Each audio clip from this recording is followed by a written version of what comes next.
Each cardinal writes out the vote on a paper ballot, disguising their handwriting so that we can preserve anonymity as much as possible. And for the election of a new pope, a full 2/3 of the voting cardinals need to make their choice for the same person.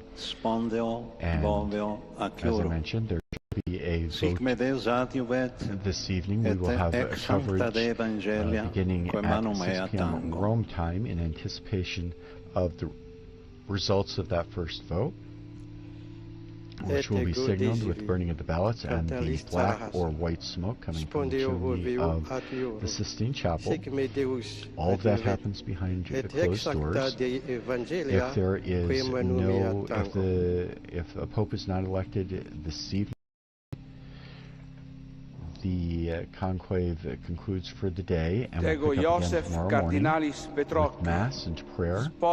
And each day, subsequent day, there are 2 votes in the morning if necessary, and 2 votes in the afternoon if necessary. No pope is elected. The black smoke comes out after the second vote. If Pope is elected, of course, the white smoke will come after whichever vote it happens at. After several rounds of voting, if it takes that long, there is provision in the Apostolic Constitution for a period for a break where the cardinals will not vote, and then they will pick up after a day of reflection and prayer. They'll pick up again the following day and continue again in groups of successive votes with certain periods programmed in, where if there is a longer conclave, they will have various points at which they'll be able to take a break and reflect and pray. It's been a very long time since we've had conclave go more than a few days, since the beginning of the 20th century.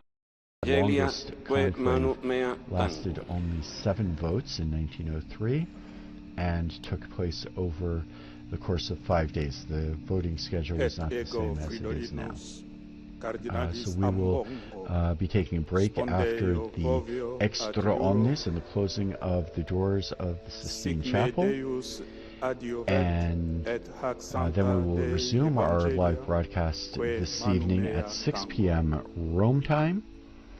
And we'll be giving coverage of the conclave leading up to the expected first smoke signal, as it were, announcing the outcome of this evening's ballot for the papacy. Et ego Alvaro Cardinalis Ramazzini spondeo voveo adjuro. And we're currently at the midst of the Cardinals of the Order of Presbyters, which will be followed by the Order of Deacons. Once again, each Cardinal makes the oath in his own name, taking personal responsibility for his promise and his commitment to maintain the secrecy of the conclave,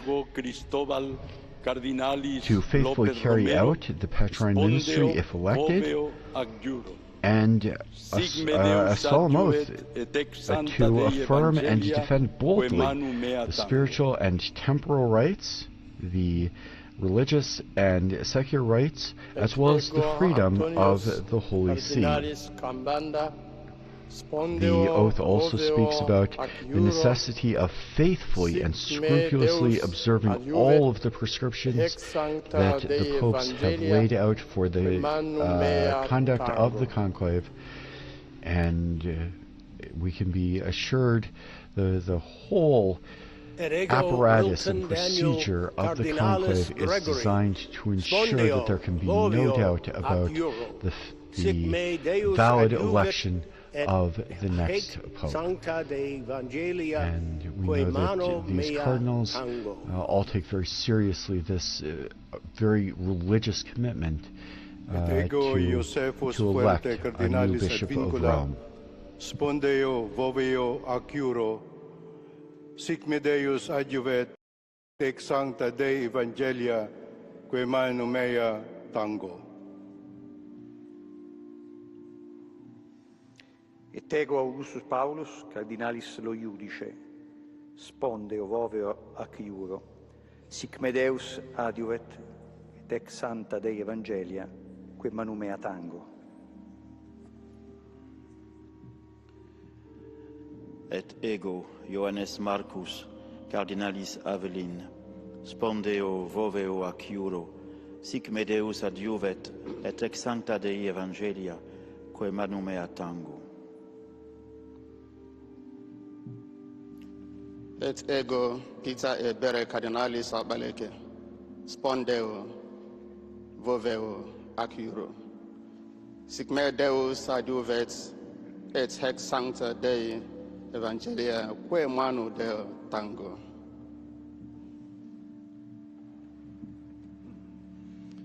Et ego Leonardus Udalricus cardinalis Steiner, spondio vovio ac iuro, sic me Deus adiuvet et ex sancta Dei Evangelia, que manu mea tango. Et ego Philippus Neri, cardinalis Ferrau, spondeo vovio ac iuro, sic me Deus adiuvet, et ex sancta Dei Evangelia, que manu mea tango.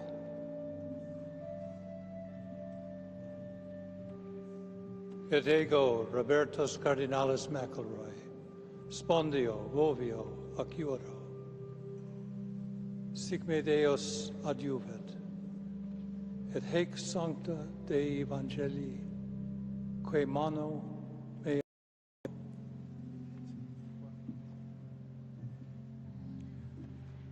Et ego Virgilius cardinalis do Carmo da Silva, spondeo voveo ad iuro, sic me Deus audivet, et haec sancta Dei Evangelia, que manu mea tango. Et ego Anscarius cardinalis Cantoni, spondeo voveo ac iuro, sic me Deus adiuvet, et ex sancta Dei Evangelia, que manu mea tango.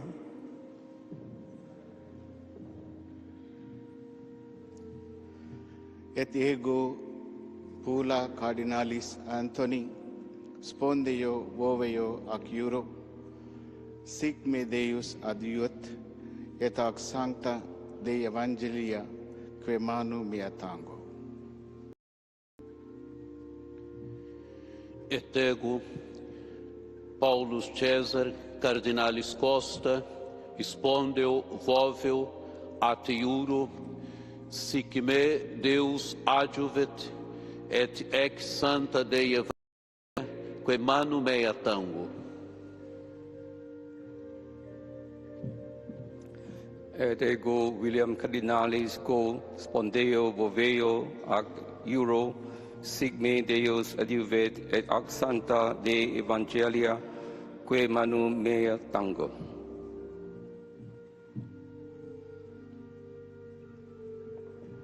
Et ego Adalbertus cardinalis Martinez Flores, spondeo voveo ad iuro, sic me Deus adiuve, et sancta Dei Evangelia, que manu mea tango. Et ego Georgius cardinalis Marengo, spondeo voveo ac iuro, sic me Deus adiuvet, et ex sancta Dei Evangelia, que manu mea tango. Et ego Petrus Baptista cardinalis Pizzaballa, spondeo voveo ac iuro, sic me Deus adiuvet, et ex sancta Dei Evangelia, que manu mea tango.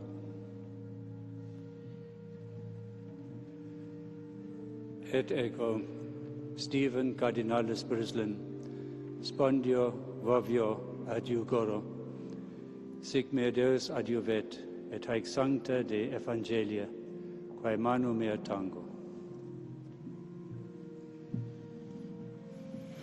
Et ego Angelus Sixtus cardinalis Rossi, spondeo voveo ac iuro, sic me Deus adiuvet et ex sancta Dei Evangelia, quae manu mea tango.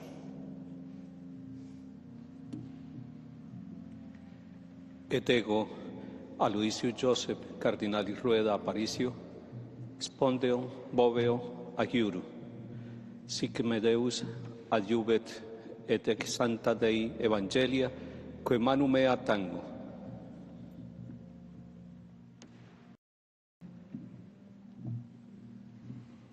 Et ego Gregorius Cardinalis Risch, spondeo voveo ac iuro, sic me Deus adiuvet et hec sancta Dei Evangelia, quae manu mea tango.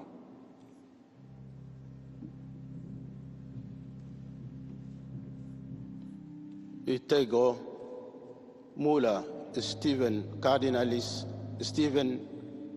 Martin Muller, spendo vevo ac iura, sic me Deu advent ad hac sancta Dei Evangelia, qui mani mea tango.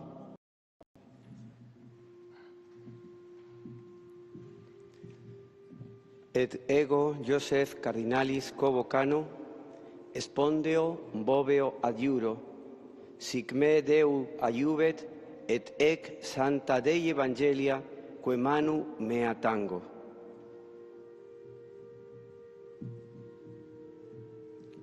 Et ego Protasius Cardinalis Rugambua, spondeo voveo ac iuro, sic me Deus adiuvet et hec sancta Dei Evangelia, quae manu mea tango. Et ego Sebastian Cardinalis Francis, spondeo voveo ac iuro, sic me Deus adiuvet et hec sancta Dei Evangelia, quae manu mea tango.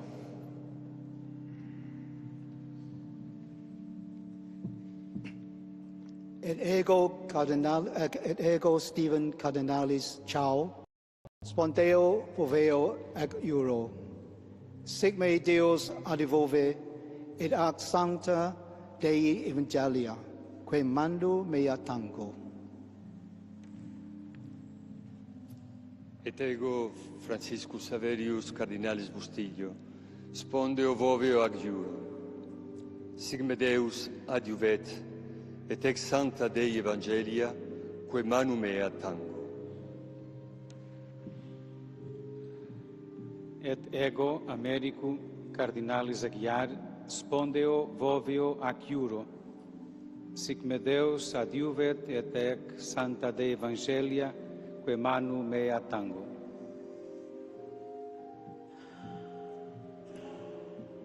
Et ego Carlos Cardinalis Castillo, spondeo voveo ac iuro, Deus adiuvet et ex sancta Dei Evangelia, quae manu mea tango.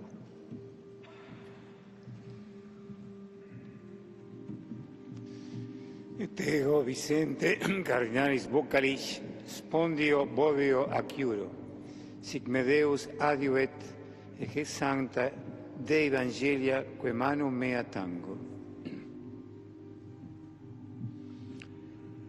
Luis Gerardo Cardinalis Cabrera, spondeo voveo ac iuro, sic me Deus adiuvet et ex sancta Dei Evangelia, quae manu mea tango.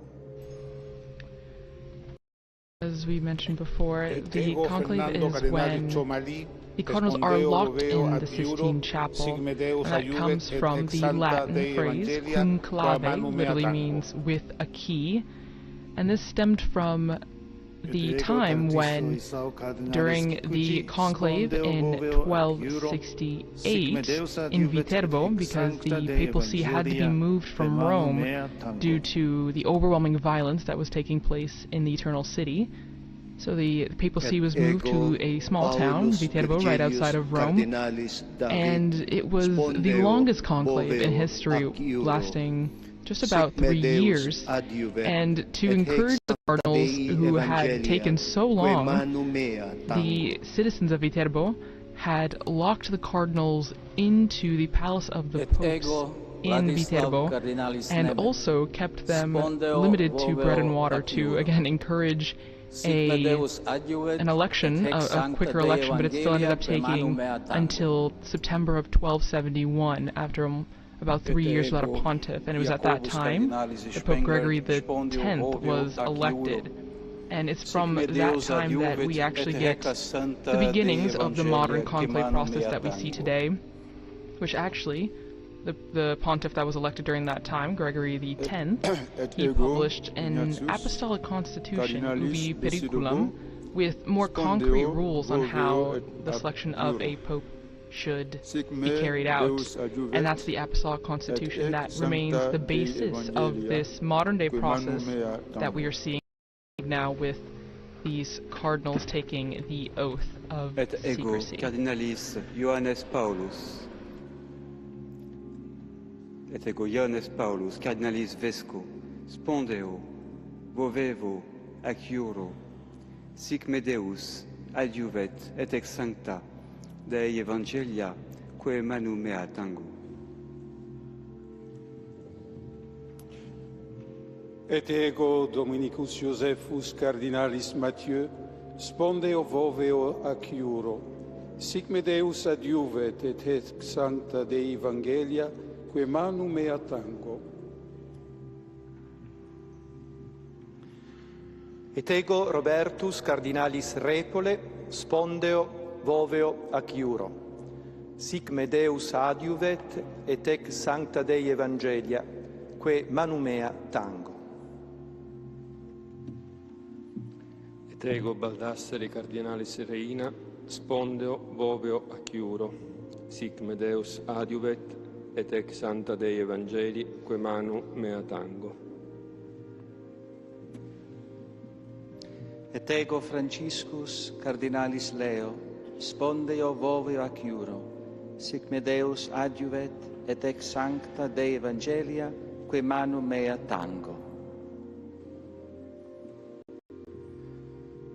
Et ego Micola Cardinalis Bichoc, spondeo voveo acciuro, sic me Deus adjuvet et ex sancta Dei Evangelia, que manu mea tango.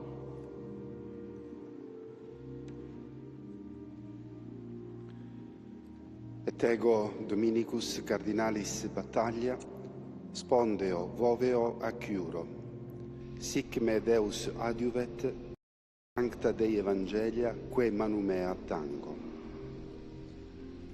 And now we move on to the order of deacons, including the Cardinal Camerlengo, who had responsibility for the property, the fiscal goods of the patrimony of St. Peter, and has an important role during the papal interregnum, the Sede Vacante, as we get closer to the last of the cardinals making their oath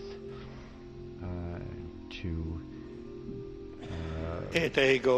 faithfully adhere to the rules for the conclave, to fulfill the duties of the patriarch ministry if they are chosen as pope, and especially to preserve the secrecy that is involved with the election of the Roman pontiff. We will approach the point where we will hear the master of pontifical liturgical ceremonies proclaim the Latin phrase extra omnes. Let everyone go out, calling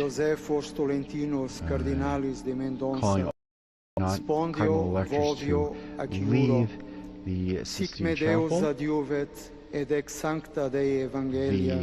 papal MC will remain within the Sistine Chapel, briefly, while Cardinal Cantalamessa gives the meditation to the cardinals, according to the Apostolic Constitution Universi Dominici Graecis.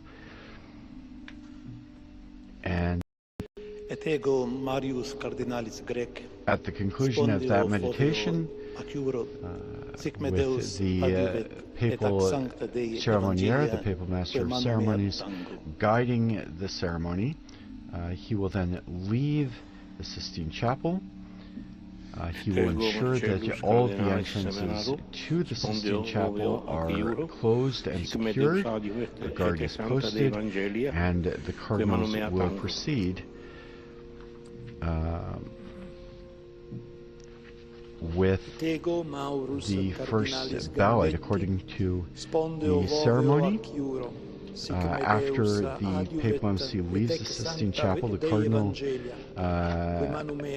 dean, or the person acting on his behalf, having consulted the electors, will immediately invite them to consider any business that they feel must be urgently addressed. And in the absence of any urgent business, or after that has been concluded, the cardinal electors will proceed to the first vote, again according to all the procedures laid out in the Apostolic Constitution Universi Dominici Graecis. And the ceremony indicates finally that the first session of the conclave may be fittingly and appropriately closed by invoking the help of the Virgin Mother of God, Mary Most Holy, with the very ancient and traditional Marian prayer, the hymn, Sutum Presidium. We fly to thy protection, O Holy Mother of God. Despise not our petitions in our necessities, but deliver us always from all dangers, O glorious and blessed Virgin.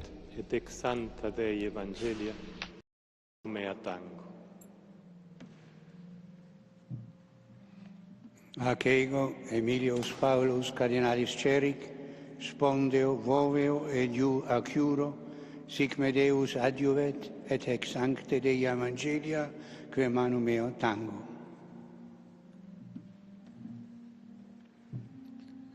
Et ego Christophorus Cardinalis Pierre, spondeo voveo acuro, sic me Deus adjuvet, et ex sancta Dei Evangelia, que manu mea tengo.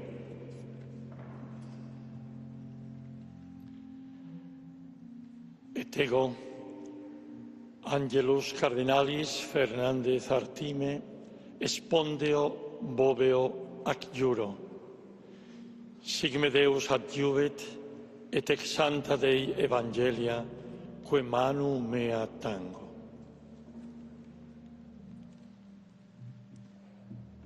Et ego Rolandus Cardinalis Makritskas, spondeo voveo ac juro. Sic me Deus adjuvet, et ex sancta Dei Evangelia, que manu mea tango.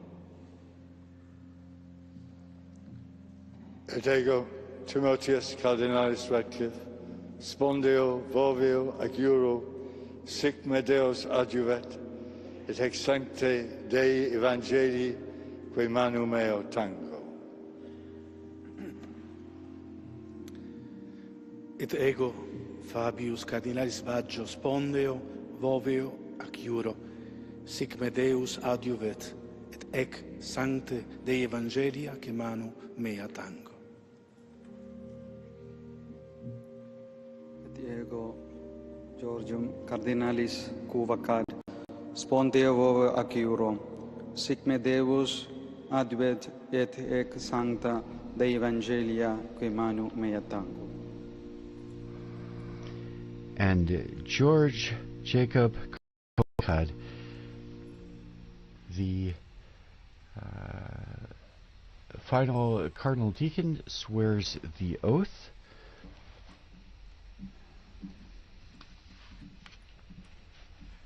And we proceed to the closing of Extra omnes. We hear those words in Latin where it's means everyone out,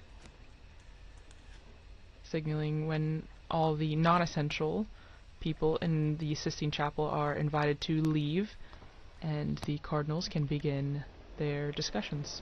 So for those of you watching on television, there are a number of notaries who were there in their capacity to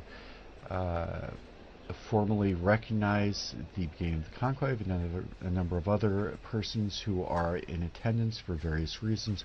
All of them are out of the Sistine Chapel, and as soon as they leave, the doors will be closed, the meditation will be given, the papal MC will leave, and the solemn closing, locking, and guarding of the doors of the conclave will take place, followed by the first vote this evening. And with the exit from the Sistine Chapel, our live coverage of the Cardinals' entrance into conclave for the election of the 267th Pope draws to a close. We do invite you to visit our Vatican News website, Facebook, Instagram, X, and YouTube accounts for continuous coverage of the conclave. On behalf of the Vatican Media, we'd like to thank our sound engineer Mario and our audio coordinators and all of our producers, as well as our media partners, EWTN TV, Catholic Faith Network in America, Shalom World Television's Network USA, Luminous Radio, at Madarshan TV, Catholic TV, and Uganda Catholic Television, who help make this broadcast possible. My name is Kelsey Gussie. And I'm Christopher Wells. It's been our very great pleasure providing the English commentary and translation of the ceremony of the entrance into the conclave for you. A very special thank you to all of you for joining us wherever you have been listening or watching. And don't forget to join Chris and our colleague Linda Bordoni again in just a few minutes at 6 p.m. local Rome time for the live commentary as we await the Cardinals' decision, and keep an eye out on the chimney on the Sistine Chapel for either black or white smoke later this evening. Praise be Jesus Christ. Laudetur Jesus Christus.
Laudetur Jesus Christus, praised be Jesus Christ. A very warm welcome to all of you joining us for this live broadcast as we await a possible white smoke signal coming from the chimney of the Sistine Chapel. It's the first day of the Conclave, and I'm here in Vatican Radio studio together with my colleague Christopher Wells. Hello, Christopher. Hello, Linda, and we've just concluded the ceremony for the closing of the conclave with the Cardinals.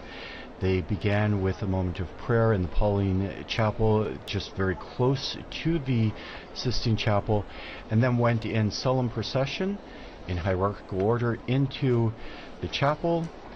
They swore their oath of secrecy, their oath to fulfill the office of the Petrine ministry if they are elected, and to faithfully observe all of the norms for the election of the Roman Pontiff. So just a few moments ago we heard the Latin expression extra omnes, which calls everyone to leave the Sistine Chapel except for the electors, and the Cardinals are currently hearing a meditation on their duty, and we expect them to proceed to the first vote in the next half hour or so. So yes, meanwhile we have two very prestigious guests with us here today. Thank you for joining us.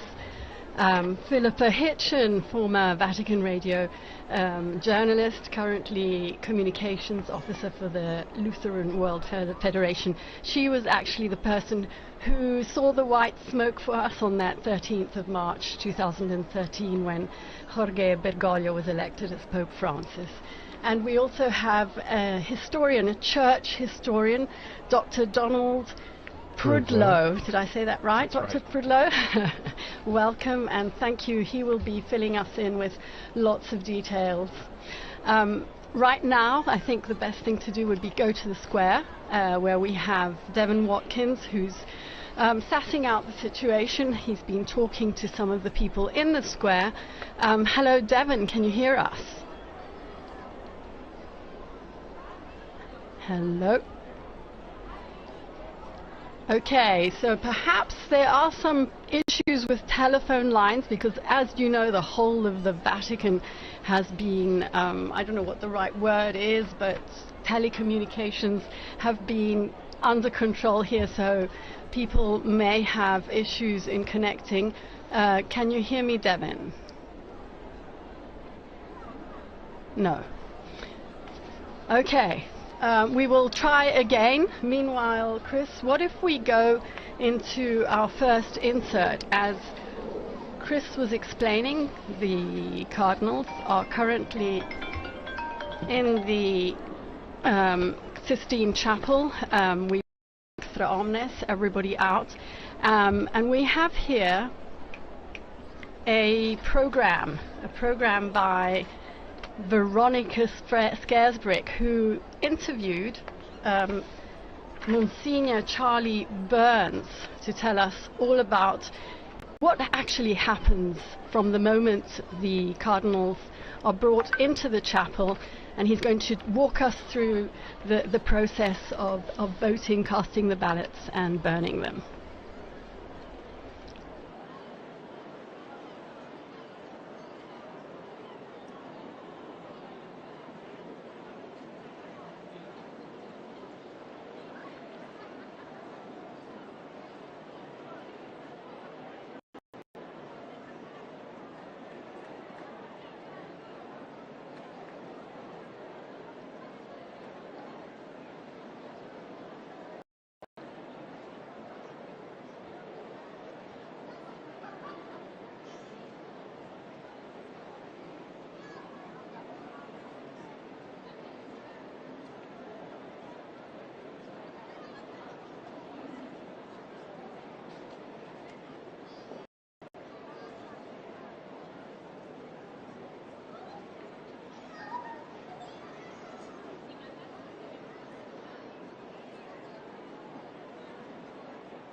And we were listening there to a program produced by Veronica Scaresbrick, who was interviewing Monsignor Charles Burns. He was the ecclesiastical advisor to the British Embassy to the Holy See. He also served as a canon of St. Peter's Basilica, and he continues to be active in Rome, although he's retired from his role in the Vatican archives after 35 years. And here with us in studio this evening, we have Dr. Donald Prudlow, my friend from back. Dr. Prudlow is the Warren Professor of Catholic Studies at the University of Tulsa in Oklahoma and the United States. Dr. Prudlow, thanks for joining us this afternoon. Thank you. It's a pleasure to be here on this historic occasion. And you have, your academic field is history, and especially medieval history.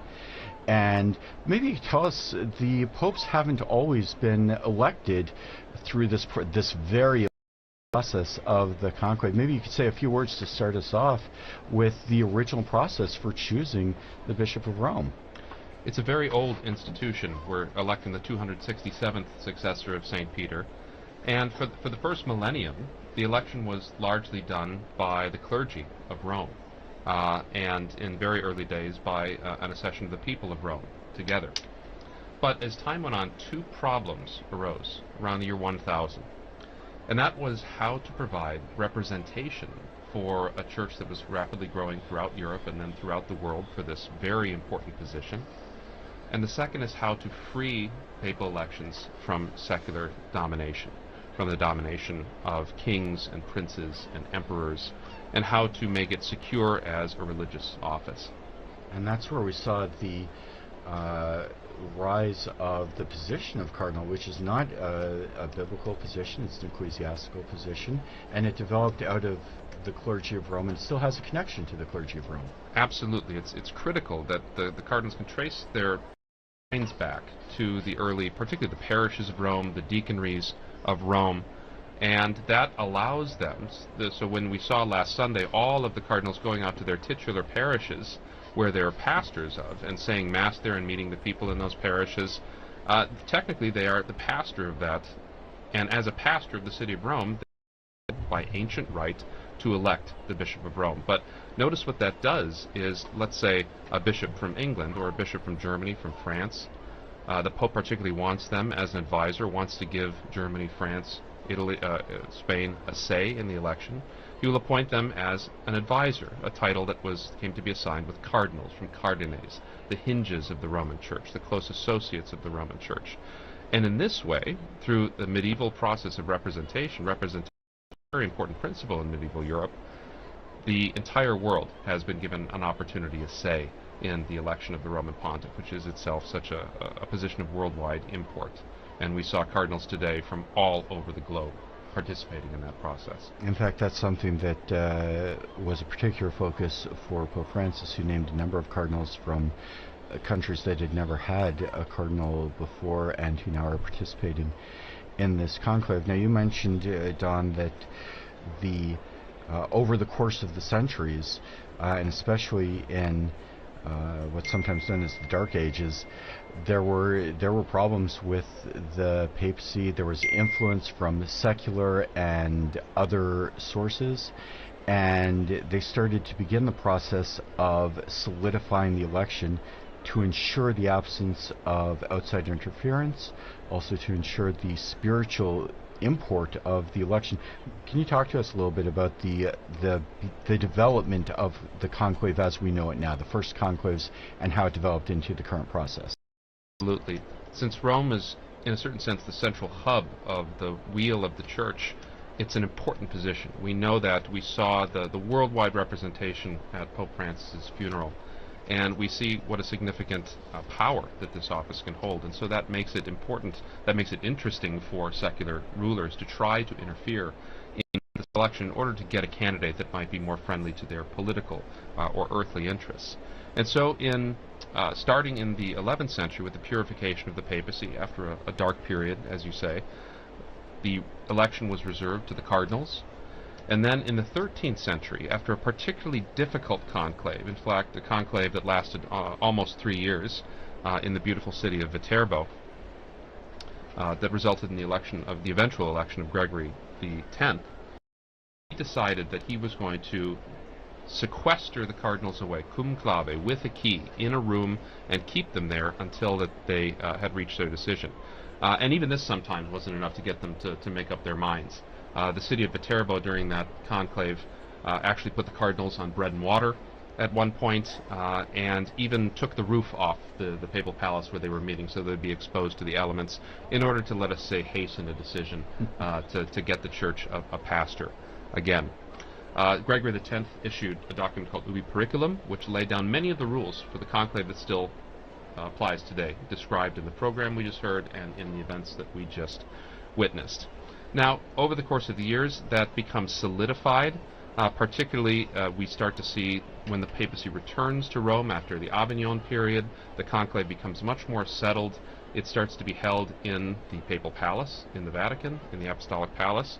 Sometimes it'll go back to St. John Lateran, but most of the time it starts to be held in 1492 in the Sistine Chapel, where it continues to be held to the present day. The last conclave that was outside the city of Rome was during the Napoleonic period, in 1800.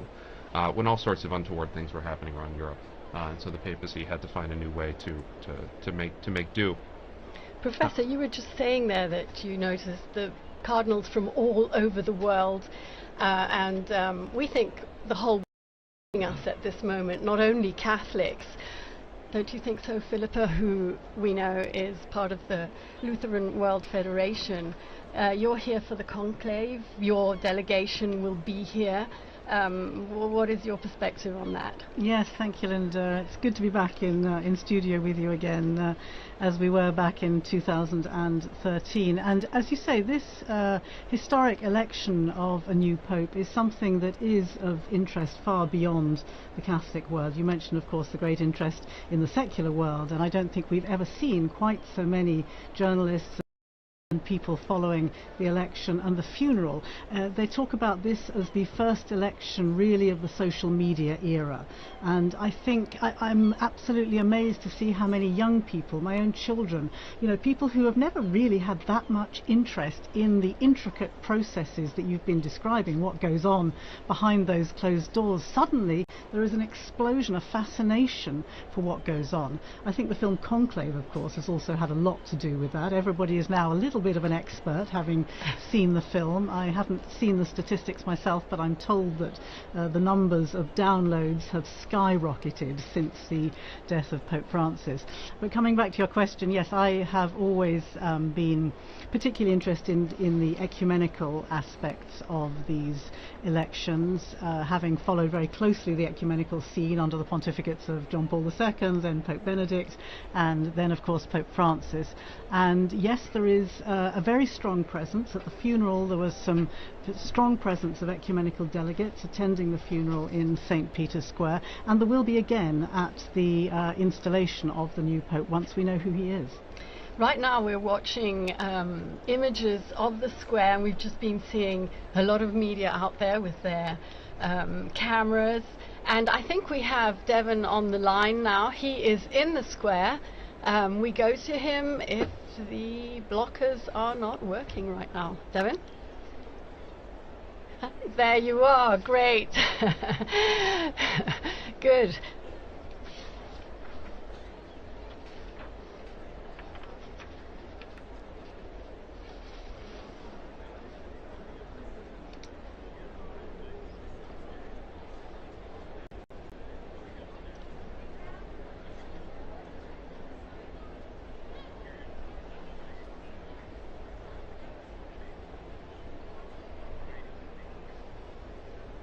We know that Romans traditionally flock to the square once they see the white smoke. I don't want to make any previsioni, as we say here in Rome, forecasts. We're not really expecting white smoke in this first, but you never know. People are there to wait for the smoke. I understand you also spoke to a few of the people in the square, and we will be playing some of those clips in a while. Meanwhile, anything relevant that they have been telling you that you think might be interesting?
Thank you very much, Devon, for bringing us live a bit of excitement on the square. We continue to watch the images, the Roman seagull sitting next to the famous chimney right there.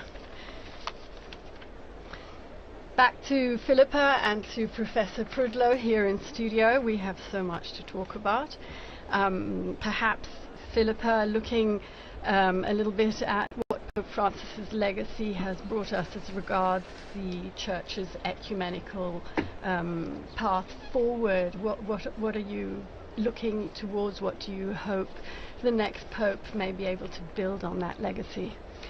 As you say, there is, or as we were saying earlier, there is a lot of expectation from other Christian churches and other Christian leaders, looking back with immense gratitude to the legacy of Pope Francis. If I can remember back to the Conclave in 2013 and to his election, that announcement which took a lot of people by surprise. Bergoglio wasn't one of the top names that people were expecting, but I can never forget that moment that he stepped out onto the balcony describing himself as the Bishop of Rome, and the effect that that had on some of the ecumenical guests, some of the other leaders who were listening to his words, and hearing a new openness that in fact continued to be the path that he followed throughout the 12 years of his pontificate. You know, this was a man who talked about how his door was always open, and that included not just to Catholics but to everybody, people of all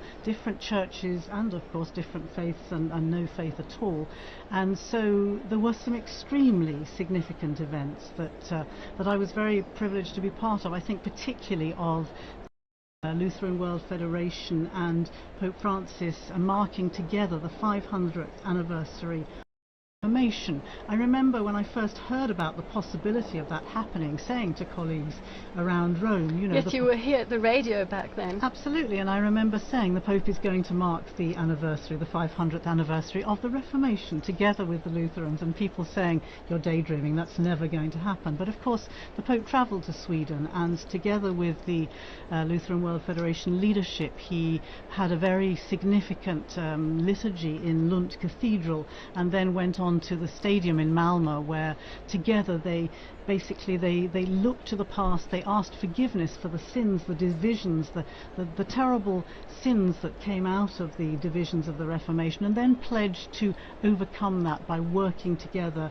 into the future. And I think that was one of the very significant events that I was privileged to be part of, and of course, as you say, now continuing to work in that vein with the Lutheran World Federation. He also brought about many other changes in all aspects that we saw from day to day. Professor Prudlow, you are very knowledgeable of things past, but you're also an observer of current affairs. What would you say some of the most, say, interesting to the general public changes have been as regards liturgy, as regards ceremony, and all these things that we are witnessing right now? Well, I really agree with what Philippa said about this being very much on social media and very much open to the world, and so people seeing some of these very ancient things for the first time and being quite impressed by them and wanting to know more because in previous times these conclaves would happen so far away from people's minds before the age of news, telegraphs and things like that. You might be informed a year or so later that you had a new pope and you had to change the name in the liturgy. So this is a great opportunity for outreach for the Catholic Church, for sure. One thing that's changed in the last 150 years is conclaves have gotten so much shorter. Conclaves used to be 50, 60, 70, 100. There was the one conclave that was 181 days, then it was recently into the 18th century. And I think that's come about as a result of increased communication. Cardinals are able to know each other more. We know more about what's going on in the world more immediately. And so those have come down as well. And I think cardinals today are sensitive to the idea that perhaps a long conclave might not be very adaptable for the modern media, that would lead to all sorts of problems. So a lot of things get worked out. But you have elections as the Church opens to the world. In 1903, you have the first non-European elector, Cardinal Gibbons of Baltimore. But then you start to run into problems. How is the church going to manage to get those cardinals from so far away? And in 1914, 1922, the conclave happened so quickly, Canadian cardinals weren't able to be there. And so that's when they added the 15-day rule, which now with the advent of air travel, right, becomes a little easier. But now that, as Kristen, you were saying, that cardinals coming from all over the world, from Tonga, from Burma, from Mongolia, the flights aren't as regular, so they need to have more time to make sure. Some of them only just arrived 2 days ago. Yes, the last can you imagine being dropped into the middle of this from your country? And that's astonishing. We talked also about secular interference in elections, and people think, well, that was a Middle Ages problem. And in fact, the European monarchs, the Catholic European monarchs, all through the 17th, 18th, 19th century, had the right to veto candidates. And as recently as 1903, the Austro-Hungarian emperor excluded a candidate, which led, of course, to the election of St. Pius X, which was a sort of good outcome. He himself abolished what was called the jus exclusive, the right of European monarchs to object to particular candidates. And so that, and then we see other changes in 1971. 81-year-olds and above were disallowed from participation in the conclave. But we saw how healthy their contributions were in the general congregations in the events leading up to the conclave. So there have been a lot of times in church history where the conclave and the cardinalate is one of those adaptations that the church has made through history in order to meet these challenging demands that have come up over these 2,000 years. And I think, too, talking about the changes in the conclave, we've seen how a change originally to accommodate cardinals who are coming from far away, this long period between the death of the Pope and the entrance into the conclave, has changed in its purpose. 100 years ago, that was to make sure someone could jump on a boat and get from South America or even Australia now and make it to Rome in time for the conclave. Now, we've heard a lot of talk in the past couple of weeks about cardinals having an opportunity to get to know one another. Even though they can see one another in the papers, in the media, they can talk to one another on the phone, but to have the real experience of being here in Rome, in person, and I think that's something that Pope Francis would have said too, speaking about the importance of relationships and getting to know someone personally. And so that is a change that originally had one purpose in the church and has subsequently had a new purpose. Even something like excluding interference, what that looked like 500 years ago when, Henry VIII was King of England, and what that looks like now when you have dictatorships, you have governments that are run on X or TikTok, and the purpose of excluding people from the conclave started with one end in mind, and the church has adapted that, and it still serves a purpose, even if that's not what was originally foreseen by the people who implemented that change in the system. But it's all stayed incredibly secret. We know that yesterday everyone who is participating in the proceedings, and that's not only the cardinals who are voting, but obviously they're medics, there are people making meals, they're the cleaners, they're the florists. They all took an oath of secrecy yesterday, swearing that not a single thing they're going to be hearing in these days would be leaked out. I know that there are a couple of walkie-talkies that can be used in an emergency if they need to call a medic, but their cell phones have been taken away, they can't read the papers, they don't watch television, there is no radio. So yes, it really is. I mean, it may depend on how long they can go without cell phones. Well, and it's interesting too. You started to allude to this. There are several officials among the cardinals who do have the right and the means to communicate outside of the conclave. So, for instance, suppose as many are very old. Suppose one of them gets sick and they need to call a doctor. There's a procedure for that. I don't expect them to run out of food, but if it does go to a long conclave, they can make arrangements for that. Or perhaps a more spectacular outcome, if the cardinal should choose to elect someone who is not in conclave. and there has to be a means of contacting them, which would be, I think, shocking to the whole world. But Don, it wouldn't be the first time that they've chosen someone who is not in the room, or not even a cardinal.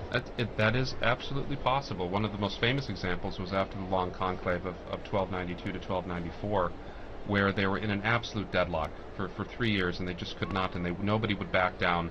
And finally, they broke down and said, I heard that there's this hermit living up on this mountain. He's a very holy guy. Maybe just making a holy person Pope. Let's try that.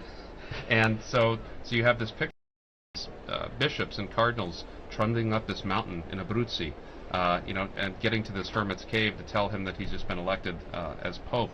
And he tried to prostrate before them, and they tried to prostrate before him, and it was all very awkward. But to have something like that happen, it's been a very long time since anyone who was not a bishop has been nominated. That was Gregory the 16th in 1831.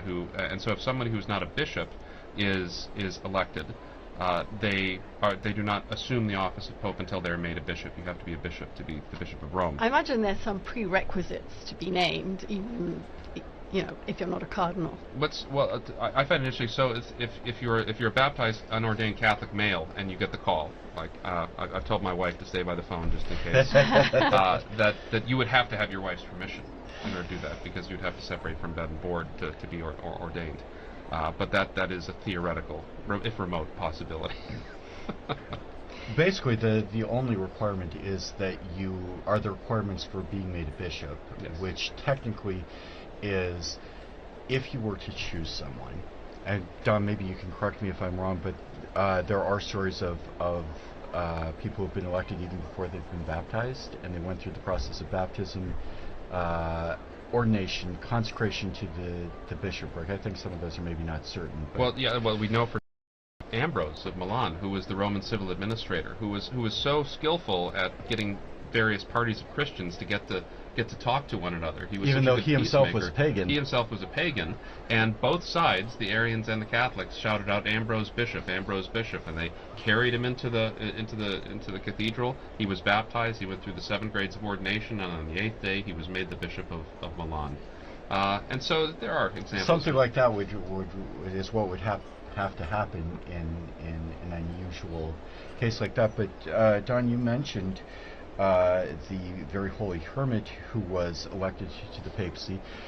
He did not last very long, and eventually, how did he tell us about how his papacy ended? Peter Celestine, who later became Saint Celestine, was an exceptionally holy man, but what his tenure demonstrates is that holiness does not necessarily confer administrative skill. And so it's possible for someone to be quite a holy person and be a worldly failure in positions of leadership.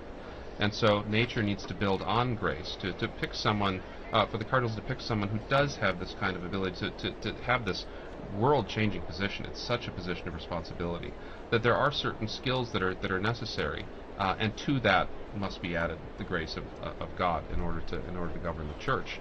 But that's so he resigned after.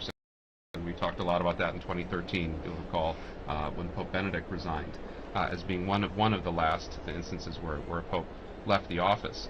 But so he still remained a saint, and the Church went in a different direction after him. And in fact, Benedict the 16th, which people saw after the fact as maybe son, went to visit the tomb of the relics of Pope Saint Celestine V. Philippa, you were here with us, and I'm sure you remember the day that that Pope Benedict announced his resignation. Can you tell us about that? It was a pretty extraordinary moment. There was an Italian journalist, a colleague, you may remember, who was following a very ordinary consistory in the Vatican. The proceedings were in Latin. Nobody else was listening. It was a routine, run-of-the-mill Vatican event, and we were all going to write a few lines on it afterwards. And then suddenly, as she was listening to what the Pope is saying, she's thinking, what am I hearing? And she says, the Pope's announced his resignation. And of course everybody laughed because such a thing hadn't happened, as you say, for centuries. But of course she was right, and the news spread like wildfire. I remember I was in the office here when one of the Italian colleagues came in and announced the Pope had resigned, and just a look of shock and not quite knowing what to do next, actually. And then we began, of course, going through. The first reaction was, well, let's start looking back through the things that he's been saying. I remember I was asked to look at some of the first things that he'd said in the days after his election, and it was fascinating to look back on, I think it was the first or the second day, when he was talking about not being up to the challenge in a certain sense, but with God's will he would do what he could do to take on this extraordinarily difficult role. I think it's difficult for us perhaps remember back to just how deep a crisis the Church was facing during those final years of the Benedict papacy. You know, there was the financial crisis, there was the sex abuse crisis, which was at its peak perhaps at that time. There were the so-called Vati leaks. With it was really a time of extreme difficulty on so very many fronts. And again, looking back to those first speeches that Pope Benedict made, he was really very aware. He talked about it, in fact, if you remember, in the meetings ahead of that conclave. He talked about the need to clear up the filth that was inside the Church, and he was probably more than anybody else aware of just what a daunting task that would be. And at his age, in his in his not young state, the energy that was needed to take on a task like that. And so it was fascinating to look back and to realize and to ask actually just when this decision of his to resign would have been made. I happen to know that the former Archbishop, or at least there's two former Archbishop of Canterbury now, but Rowan Williams, who was the Archbishop of Canterbury, the Anglican leader at that time, had had a conversation with Benedict a year before the resignation was announced, and the two of them, Rowan Williams was looking forward to his own stepping down and being able to have more time to do what he wanted to do, to study and to read and to write and so on. And he told me that he and Benedict had been able to discuss that, and clearly Benedict had been maturing this decision for a very long time.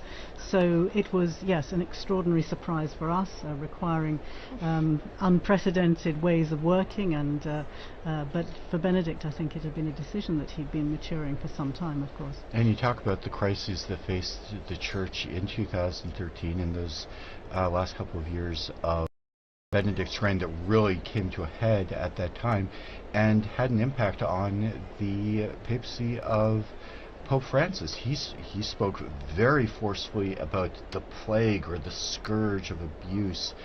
He dealt with his own not his own scandals, but the scandals of finances that we've seen in the past few years. We've had very public trials, even of cardinals, harking back perhaps to the past. But maybe you could talk about your thoughts, if we could ask our guests, about some of the attempts that Pope Francis has made to continue the efforts to reform the Church. I'll open the mic to either one of you. I mean, I would say I think the whole process of synodality is something which, I mean, this really to me is Francis's legacy, and it has implications on the ecumenical and the interfaith work that I'm so very interested in, but it has enormous implications throughout the world as well. The process of trying to open up the Church, to make it more participatory, to make it something that people can join in sort of contributing to what should be the direction that the Church is taking, to let people's voices be heard. And this opening up, of course, is shaking up all the traditional sort of institutional practices that we're used to. And in a sense, I think this is probably where his main focus was, but as you rightly say, at the same time he's dealing with all the internal affairs of the Church, the problems with the financial situation, which remains extremely challenging. The sexual abuse crisis, I would say, is improved, significantly improved over the past decade. You know, so many churches have in place their safeguarding measures, the Vatican itself has made steps ahead with the safeguarding, with the commission that's working on that. But of course challenges remain. And this is something which I've noticed been discussing over these past days in their general congregations, and trying to focus on what are the key problems and what kind of person has the right skills to deal with these challenges at this particular moment in time. And Don, a lot of the talk in the past year has been about synodality in the last 2 years, asking for the voice of the faithful. You're a practicing Catholic in the United States.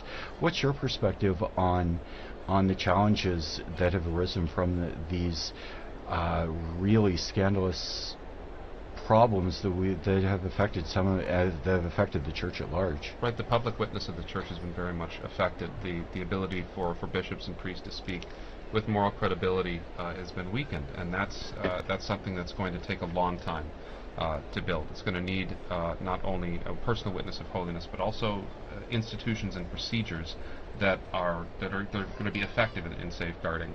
And it's going to take, particularly people listening to victims as well. I think this is something that I remember Benedict was so good with as well. Is that and Francis did when he visited too.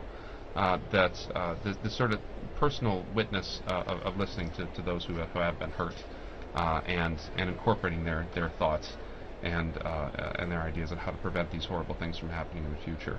But this is and then you have the internal issues. You have internal issues, financial issues, with Vatican finances. You have issues with various levels of corruption, and this is also not a new problem. I mean, if you go back through history, popes have been dealing with things like this since the very dawn of Christianity, and we can, by looking back at our history, we can see how people like Pope St. Damasus or Pope St. Leo or Pope St. Gregory handled these things, because Pope St. Leo the Great had to depose 6 bishops for corruption and violations of their vows, and so this is nothing new, and so to put it into a historical context is also a significant way to work through it as well. Meanwhile, I'm looking at the square. There's an incredible sunset. Rome is so beautiful, the Bernini colonnade. We have a couple of clips that Devon collected for us in the square just shortly before we linked up with him. I think the first one is a deacon from Tanzania. Can we hear him, Francesca?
That was so nice. We don't need the color, we don't need the region, we need the whole Pope. He put that beautifully. Let's listen to some pilgrims, ordinary pilgrims that were in the square today.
And we heard a couple of people talking about the possibility of an election this evening. Linda, I think you summed it up well. I think everybody would be very surprised to see an election on the very first ballot on the first night.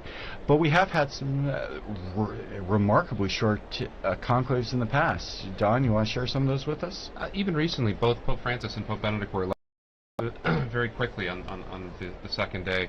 And but Pius XII was the same way. Sometimes people go in and the momentum is so high that within a few ballots, it is rather unlikely that we will get a pope on the first ballot. The first ballot usually is in conclaves for the cardinals to test out strength. Sometimes they offer sort of honorific votes. I know in the past, in the early 20th century, was often used as an occasion for non-Italian popes. Non-Italian electors to write in non-Italian names, just to establish the precedent that it didn't have to be an Italian on the first day. And it won't be like Pope Julius II, who was elected within a few hours of the conclave starting. But there always is a danger, because in 1334, when the main candidate wouldn't agree to the cardinals' demands, they didn't know what to do, and so they held a ballot, and everyone chose the least likely candidate that they possibly could. Jacques Fournier, who became Benedict XII, was a very good pope that nobody had expected, and he was elected on the first ballot. So it can happen, but it is really quite a very rare experience. I think it's very interesting to hear and to look back and to uncover what we know about the process of voting, how it happens. We discovered, for example, didn't we, that Francis had been quite a potential contender during the previous election in 2005, but then for the sake of unity, we were told that he stepped back so that Benedict could in fact garner that 2/3 majority that he needed to take over from Pope John Paul II. I was really struck just now listening to the voices of the people in the square, ordinary people. Every single one of them almost is talking about unity, the need for unity. And I think this question of how long the conclave goes on for is seen very much as an important signal regarding the unity of the Church. The longer it goes on for, clearly the cardinals are unable to decide on the kind of man they want to lead the Church, and therefore I think there's a certain pressure mounting day by day, or vote by vote even, to try and show, in a particularly polarized world that we're living in at the moment, where people are so deeply divided, to have a real show of unity on the part of the Church leaders. I think that's going to be weighing most heavily on a lot of those cardinals' minds at the moment. And Philippa, you have a strong focus on ecumenism, and as a member of the Church of England, you've done a lot of work with the question of Christian unity. The Pope, from the Catholic point of view, is of course the center of unity, and that's been the focus of a lot of ecumenical discussions. How does that play out in the overarching Christian world, as the Pope intended to be a center of unity, but also a focus with the relationships between Catholic and non-Catholic communities?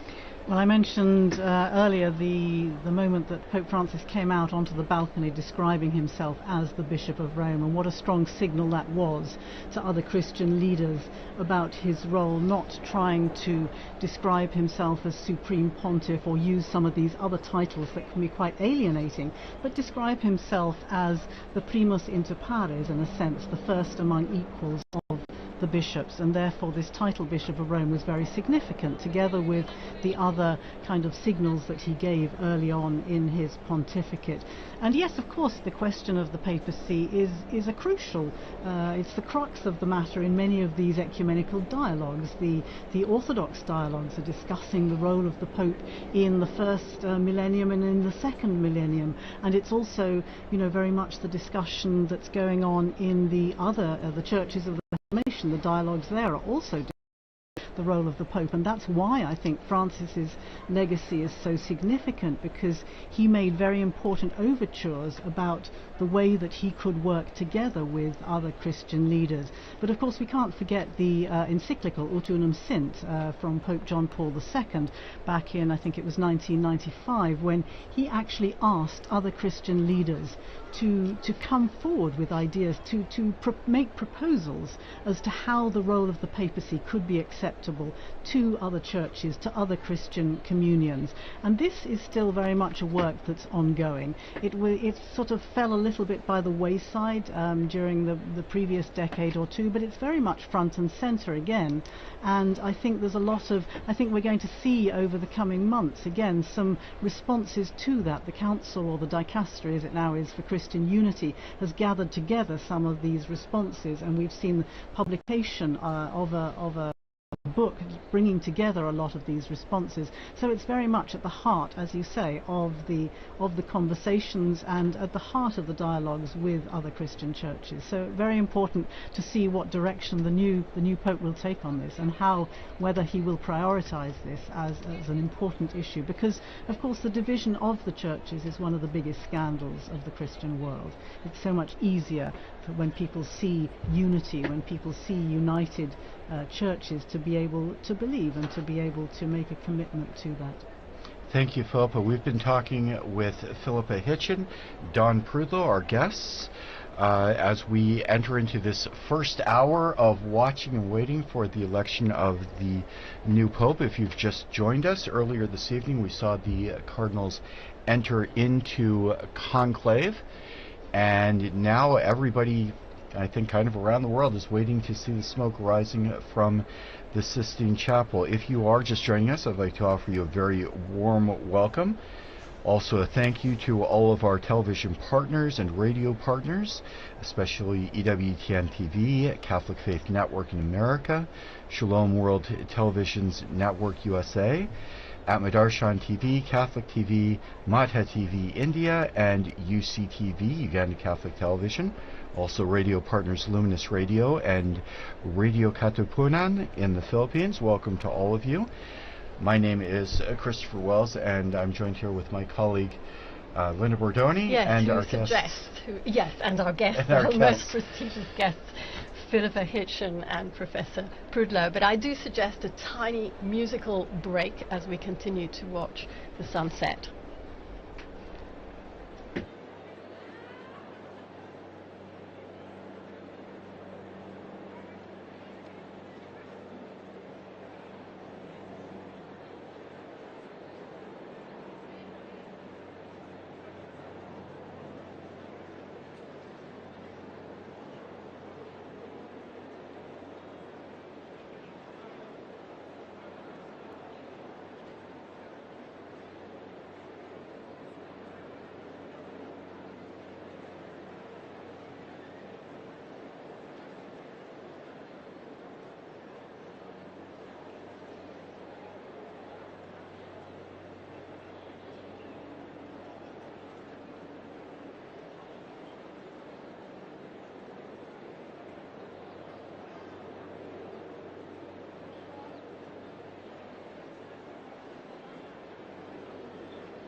So here we are on air as we await the smoke that will charge the chimney on the Sistine Chapel, we all remember, or more than remember, we're not that old, but we do.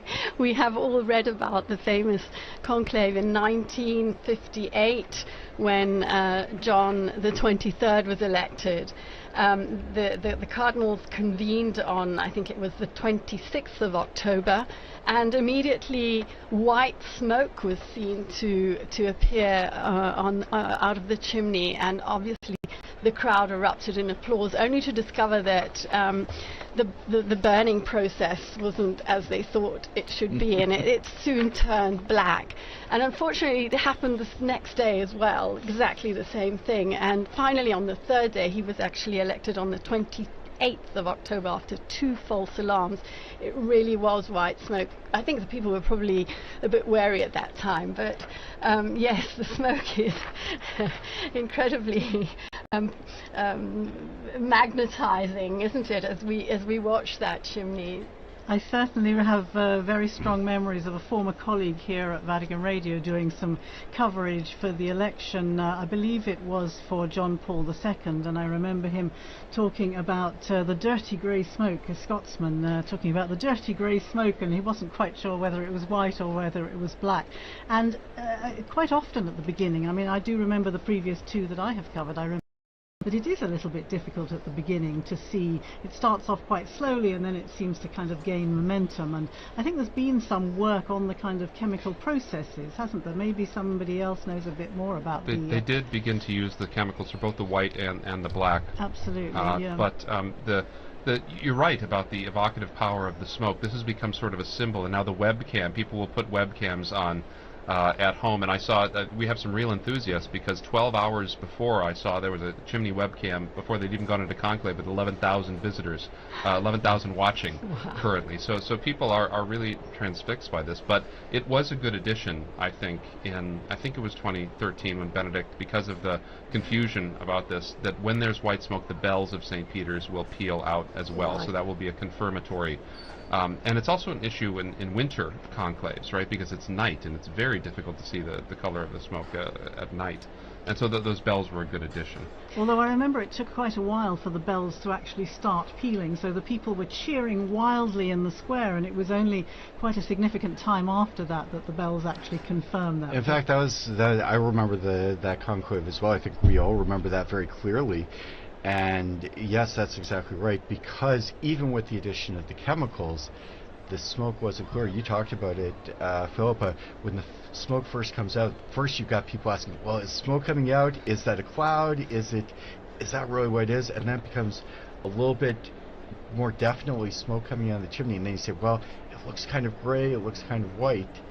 And they had told us here in the studio that they were going to ring the bells as soon as the smoke came out. And I think for the first election in decades, we had smoke that was pretty clearly white, but then the bells didn't ring the way they were supposed to for a long while. And this happens, right? I mean, you remember when Benedict was elected and Cardinals, and as soon as he said Habemus Papam, the band started playing. And he had to wait for about 15-20 seconds, and it was very awkward. But so we saw the beautiful, magnificent liturgical choreography today, that this is still an event that's run by human beings, and sometimes that these things can happen, and they lend a lot of great color to the history. Well, we're on the subject of the smoke coming out of the chimney. The other lasting memory I have of these conclaves and watching the screen again today is the seagulls. The seagulls who seem to be magnetically drawn to that chimney, possibly because of the warmth that comes out of it. But I do remember during the 2013 conclave sitting in studio just as we are today, discussing ecumenical interfaith legacies of Pope Benedict, looking at the characteristics of the new man, what would be required. And I remember the producer at that time saying to me, talk about the seagull. You know, the seagull has its own The seagull is trending on Twitter, and it's just quite fascinating how people take different aspects of these, as you say, very traditional, very historical events, and yet give them a particularly modern twist. I find that fascinating. I heard the other day that, in fact, inside the Sistine Chapel there are 2 ovens. And that's because in the one oven they burn the ballots, in the other oven, they actually put the chemicals you were talking about, Professor Prudlow, which are the ones that will produce the right coloured smoke. We hope. We hope. Yes. There was one when they were still trying to. They were testing it. When were they? Do you remember when they were testing the chemicals in 2005 before the conclave? And they just the air, it just turned black. I mean, the entire sky above the Vatican was just black with smoke because they'd put in way too much of the chemical at that time.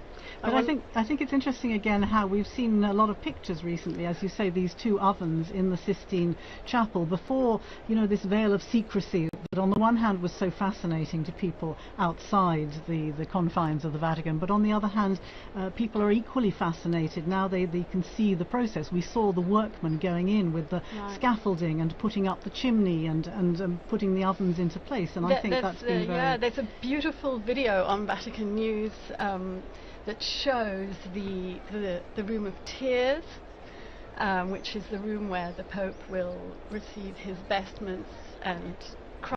It's time for prayer and crying at his new responsibilities. Before after he has accepted the what would we call it, the proclamation, because the cardinals ask the Pope whether he accepts or not, and so... And he can say no. He can say no, right.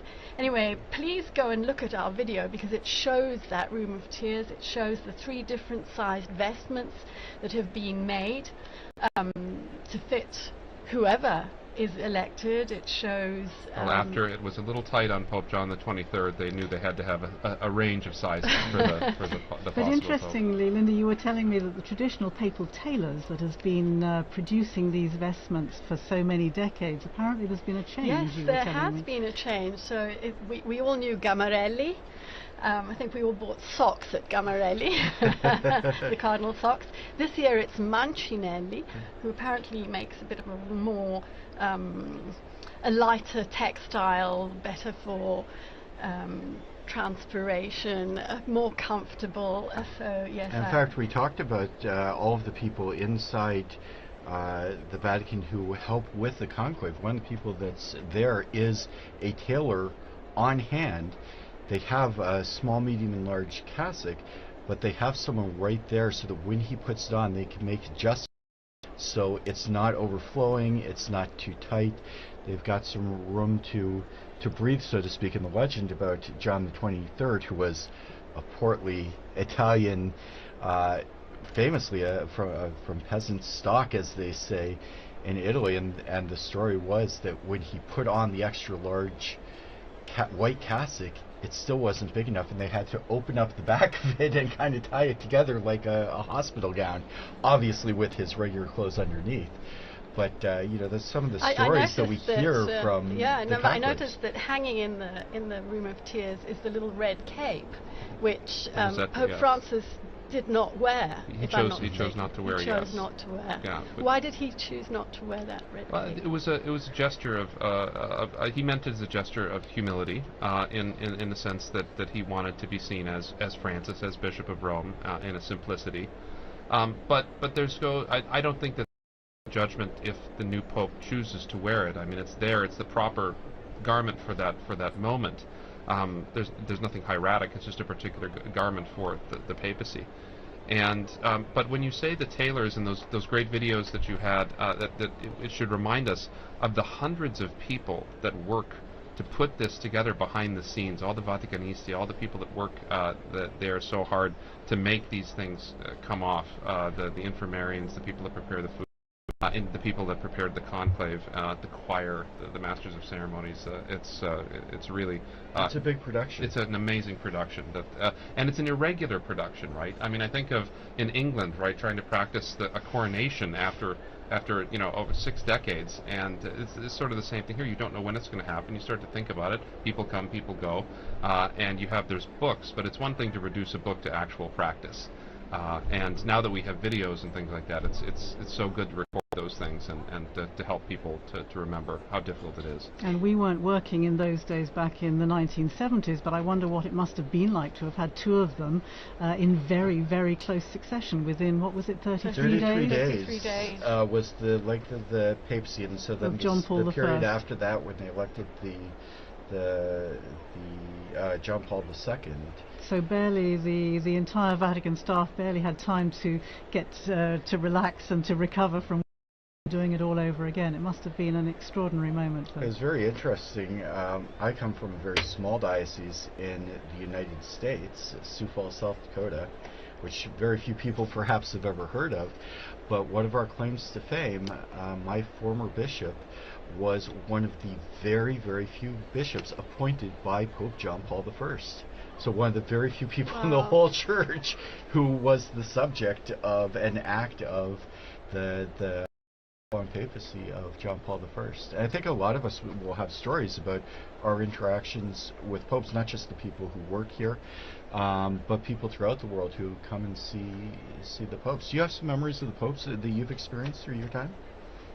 Well, Pope Francis memorably invited all the Vatican staff. As far as I know, it was the first time for something like this, but he invited all of us to join him for the masses that he instigated in Santa Marta Chapel, where he chose to live rather than in the Apostolic Palace, and he began the tradition of giving a sermon every morning in the Santa Marta Chapel, and we were all invited to go along. So I think it was maybe a month or two after his inauguration, the inauguration of his papacy, that I was able to go along, and that to me was an extraordinary moment.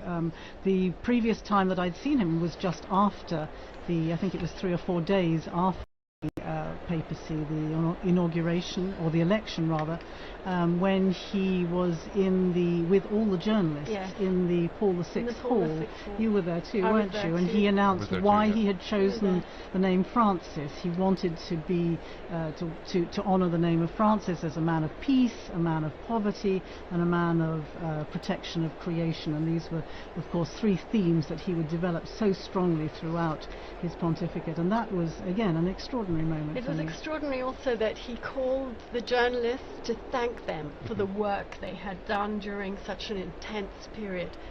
It was, we didn't realize how moving that gratitude would be.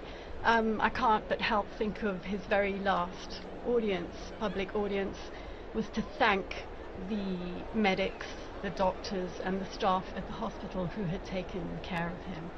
The other thing I remember about that journalist was the way that he said, I'm going to bless you, but I'm going to do it in silence because many of you are non-believers or not share of the Catholic faith. And so there was immediately this great sense of openness and a great sense of respect for people who didn't necessarily belong to the Catholic Church. And all these signs at the beginning were just so very encouraging to people who'd somehow been feeling a little bit excluded or hadn't been given the same kind of welcome in the past. So these were very strong memories for me, and the Santa Marta was my opportunity to mention to him my interest in ecumenism and how I was at that time the warden of All Saints Church, Anglican Church here in Rome. And another important memory for me in that sense was that in 2016 I was able to welcome him because he became the first Pope to visit the Anglican Church in his own diocese of Rome. Of course, popes had visited Anglican Church. Notably, John Paul II in 1982 became the first Pope to travel to England since the Reformation, and going into Canterbury Cathedral. Of course, there have been many papal visits to Anglican churches, but for the Pope to come to the Anglican Church in his own diocese was an extraordinary moment, and it was marking the 200th anniversary of our community here in Rome. And he came and gave had a great conversation with people. It was a beautiful liturgy, and it was on that occasion, if I'm not mistaken, he announced he intended to visit South Sudan together with the Archbishop of Canterbury and the moderator of the Church of Scotland. That hadn't been. There was a bit of an uproar because it hadn't been officially announced by the Vatican, but he announced he intended to go anyway, which was typical of the Francis style, wasn't it? Absolutely. Do you have any memories? Well, yes. It's funny that all 4 of us were at that journalist audience. That was an enjoyable day. But he joked that day too. Remember when his papal name about how whether I may have gone with Adrian the Seventh, as the great reformer, but he didn't live very long. So, and then he said, well, I could have taken Clement, the Pope that suppressed the Jesuits, and so that got everybody loosened up, and I thought that was a really charming way. But I do also remember a moment with Pope Benedict, it was a strange one. We were in Valle d'Aosta after we'd been in Rome for a while, so we were away from Roman things, and we were driving through town, and it was this traffic. I was like, this is like Roman traffic. I mean, why is there so much traffic up in this little corner of Italy? And I turned my head, and right next to me was Pope Benedict. He'd just been taken to the hospital after he'd broken his arm when he was on vacation there. And so he was right next to me and my family in the car, like going the other way on the street stop. Did you wave? We waved, yes. So we're looking at the screen here.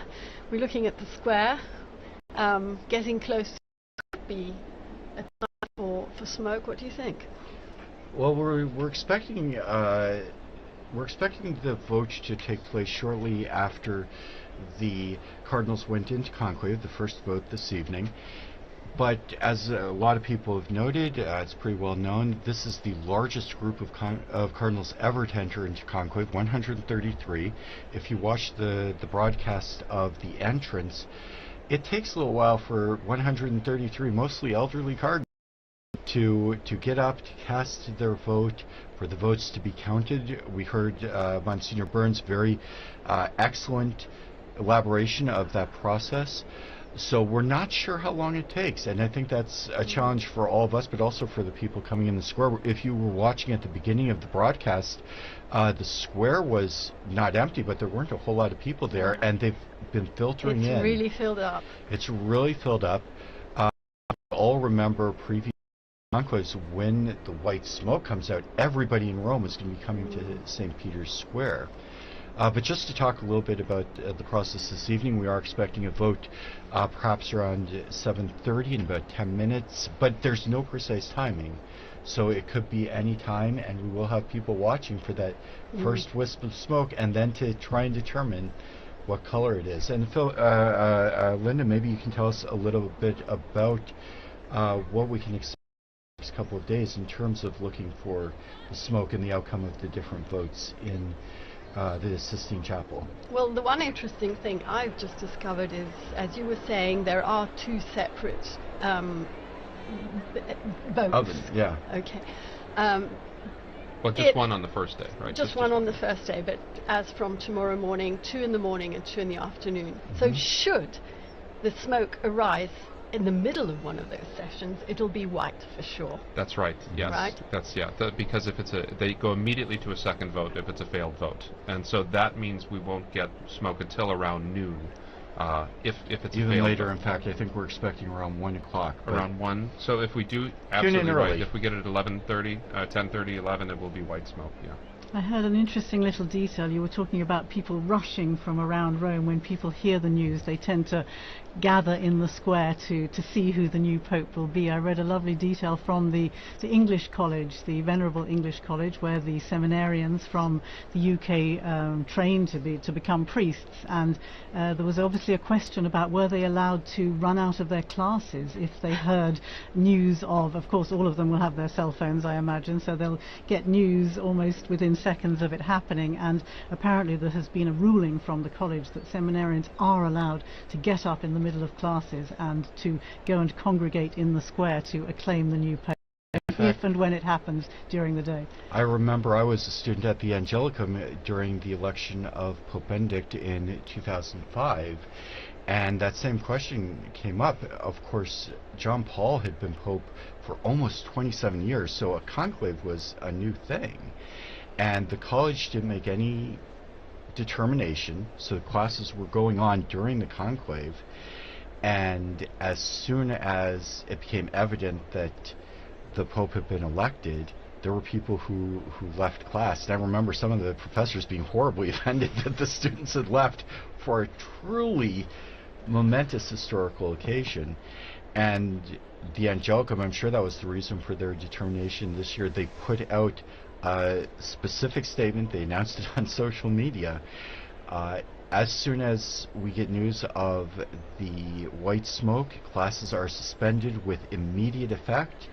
The adoration in the chapel at the Angelicum will be closed with benediction, so that everybody who wants to can come to Rome, can come to St. Peter's Square and be there for the announcement. When we do get the white smoke, I think you'll all remember, there's a period of time between when the smoke comes out.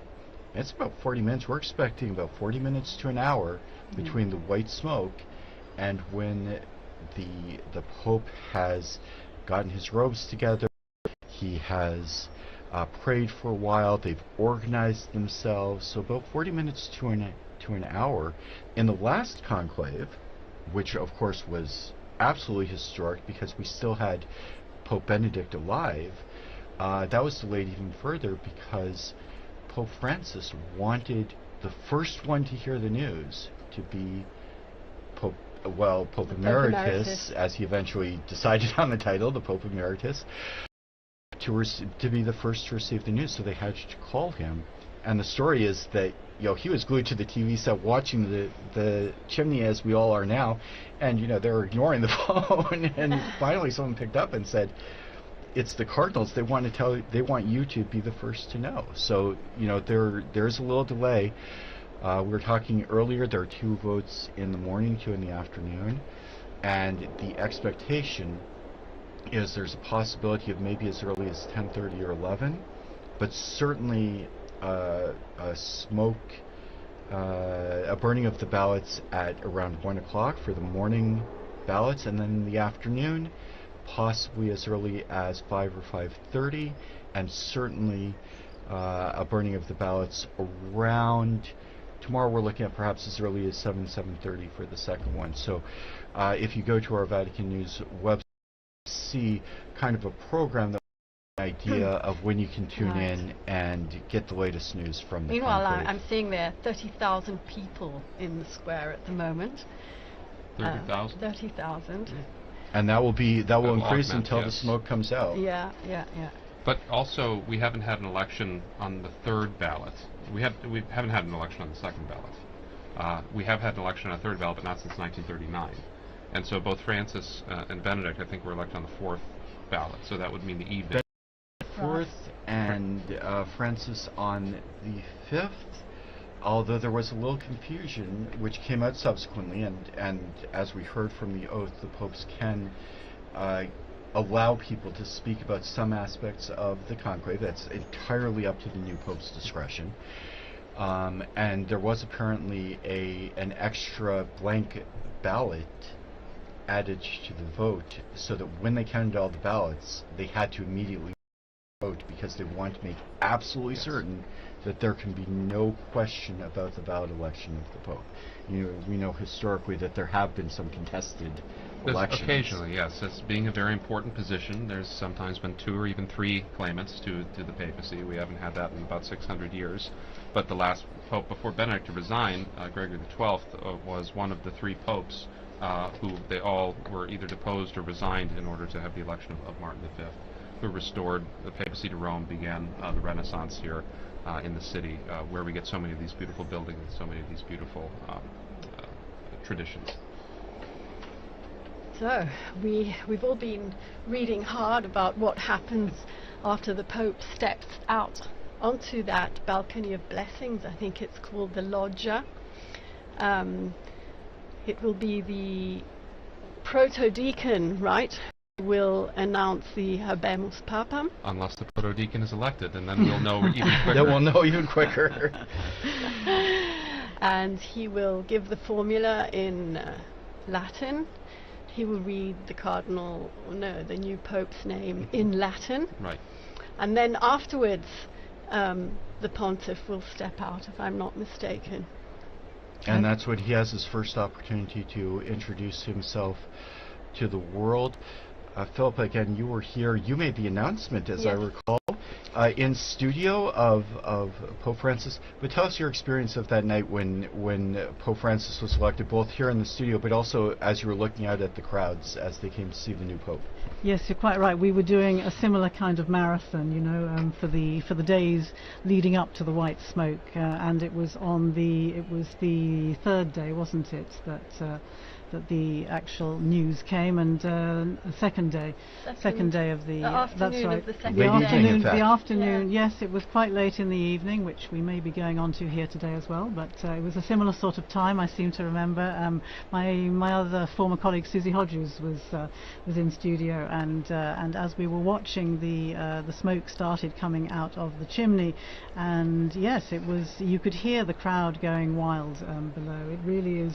It's quite an extraordinary moment, I think. It's one thing to be here in studio, it's another to be down in the square, I think, because I was in the square. You were there, weren't you? You were reporting, you were doing what Devon has been doing for us today, reporting from the square, despite all the difficulties of getting a signal. I don't think the blockers were as powerful in I don't think the blockers were as powerful in 2013, because I can't imagine. They have to keep up with such technology today. You were talking about the sweeping of the Sistine Chapel, and also the Santa Marta. I would assume they have to sweep that as well. But the Cardinals and all of their cell phones, check your phone at the door, and so they have to. There's also a bit of a natural blockage that happens, especially after the white smoke, when you go from maybe 10,000, 20,000, 30,000 to suddenly everyone. A 250,000 people, 300,000 people, not just in St. Peter's Square, up the Via della Conciliazione, the road leading to St. Peter's, and everybody has their cell phone on. And with great respect for the Italian telecommunications company, that's a big burden for any system. And so when you are trying to get out there and you're trying to send the video of you with the selfie with the new Pope, you might have trouble getting a hold of your friends and family back in England, back in the United States. That was most noticeable even during the recent funeral for Pope Francis, when you have those numbers. Again, I think the figures were 400,000 officially, weren't they, between those gathered in the square and those who were along Via della Conciliazione and down on the route towards St. Mary Major for the burial when Francis was laid in his final resting place. And again, the difficulty of getting any kind of signal to be able to send messages even was quite challenging. So yes, it is a problem, and people are gathering, and of course everybody now has a phone on them, and everybody. That was another thing I remember, because it was getting dark during the I remember waiting for Pope Francis. When the smoke came out, it was dusk, but it was still light out, and by the time they got to the actual pronouncement, the night sky was completely black. And there was a flashing of all those millions, or at least tens of thousands of cell phones as people tried to take the first pictures of the new Pope. And that is something which, of course, is quite different from in past times when people would acclaim by applauding and cheering. But applauding and cheering has a lot to say for itself, because I remember being in that square and stepping out. And to be honest, I didn't recognize him. I didn't know who he was. But close to me was a group of Argentinians, pilgrims. And immediately I realized he must be Argentinian, because they went wild. And so I think I was online, I don't remember. I think I said, I think he's an Argentinian. And then, of course, everybody is looking for the biographies and trying to and the internet risks crashing as well, because everybody is trying to download that biography. Interestingly, I've noticed that the Vatican this time has come up with an extremely helpful dashboard, which again is unprecedented. As far as I remember, we had to do a lot of the research ourselves, but we now have a Vatican dashboard which gives you all the details that you ever wanted to know, or the basic information about the cardinals, all the cardinal electors, who they are, where they come from, how old they are, who created them cardinals, what their main features, if you like, of history has been so far, which is incredibly helpful for all of us trying to cover these things. That's progress, Phil. It is two-faced, in the sense that on the one hand, yes, we do have a lot of information much more readily at our fingertips. On the other hand, we are expected to be active on so many more platforms and to be there. And so it's been a really steep learning curve for us as well. We're going to have to be there when the smoke is white. We're going to take a screenshot. We're going to do a video. We're going to have a name out there. It's very challenging for journalists this time and age. And Linda, I'd like to go back to something you said about the applause, where applause is very significant. As you mentioned, Dawn, in the past, sometimes it was by acclaim, it was the voice of the people of the city of Rome. But even today, in various liturgies, we hear the people to signify their acceptance. And it's not a legalistic form, but there is a place for the people to express their approval of a choice of a priest, of a bishop, and less formally here for the Pope. Well, Saint Cyprian, when he was defending the papacy of Cornelius, this was in 250 AD, he said that the clergy of Rome consented to him. He was ordained by all the bishops and by the acclamation of the people. And so this is actually, it is kind of liturgical, the reception of the Pope coming out on the loggia, and then the people acceding to that election in the square. It's a very important moment. Now, sometimes the people historically have not always been so peaceable. They've made their desires known. So at the beginning, when Urban VI was elected, they made it very clear that they wanted an Italian, the people of Rome, and so that was an important way, and that's a way historically that synodality can work out too, and a way that people can have their voices heard. And this is a very historical way that people have had their voices heard. When you mentioned that we were talking earlier about acclaiming the Pope, and thinking back to that election in 2013, of course, you have that incredible acclamation and cheering, but then the other lasting memory that I have is Pope Francis asking the people to pray for him before he gave them the blessing. And in an instant you had however many the people there were in the square falling silent, and so you had this extraordinary contrast between the noise of the cheering and the applause and then the silence as he stood there for really quite a long time, with asking people to pray for him and to pray for his new ministry. That was really quite something unusual, I found. The sentry seagull is back, waiting for the waiting for the news. Waiting for the news. I'm reading something quite unusual for me. I'm reading that it could even be possible that today, in the Sistine Chapel, the Cardinals have actually not voted, and therefore there will not be a signal. It's a remote possibility, but it exists. Yeah, all the procedures that govern everything from the moment we learn of the death of the Holy Father, or the moment of his resignation, through the ceremonies to say farewell to the previous Pope, through the period of mourning, the organization of the conclave, how the College of Cardinals organizes the events, to the entry into the conclave, and all of the details of the voting are laid out very, very precisely in a document which we've heard many times, Universi Dominici Gregis, the name of the document that covers all of this. And there is, what that document foresees is that normally the Cardinals would proceed immediately to a vote this evening. However, that's not an absolute, and there is admittedly a pretty remote possibility that they don't proceed immediately to a vote. There's also what would be a very strange possibility, but we've talked about this earlier, not unheard of, if the Cardinals should choose someone who is not in the Sistine Chapel, they might take a vote, but the vote is not formalized and elect a Pope, but the Pope is not elected until he accepts. So you wouldn't burn the ballots, you wouldn't see the white smoke, and meanwhile the cardinal electors would have to call outside the cardinal, probably make a phone call, and ask their choice to become Pope. And in that case, we would not see the smoke, and then people would really start talking. Yes, that would be a journalistic crisis for sure. At that question: when was the last Pope who was not in the conclave to be elected? It was Urban VI. It was that election right before the Great Western Schism. He was the Archbishop of Bari, and so they elected someone outside of the conclave, and so they had to send him notice of that. And it took a long while, and the people of Rome were relatively restless until they found out that, don't worry, we have elected an Italian. And they all went home and had a party. So. Meanwhile, as we've been chatting away here, the Cardinals are still gathered in one of the probably most magnificent chapels in the whole world.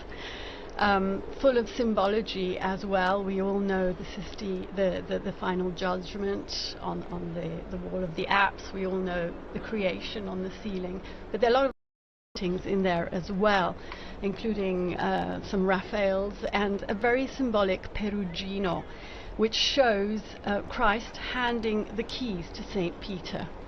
Delving into the bottomless archive of Vatican Radio, I found another program by Veronica Scaresbrick. It's a short one.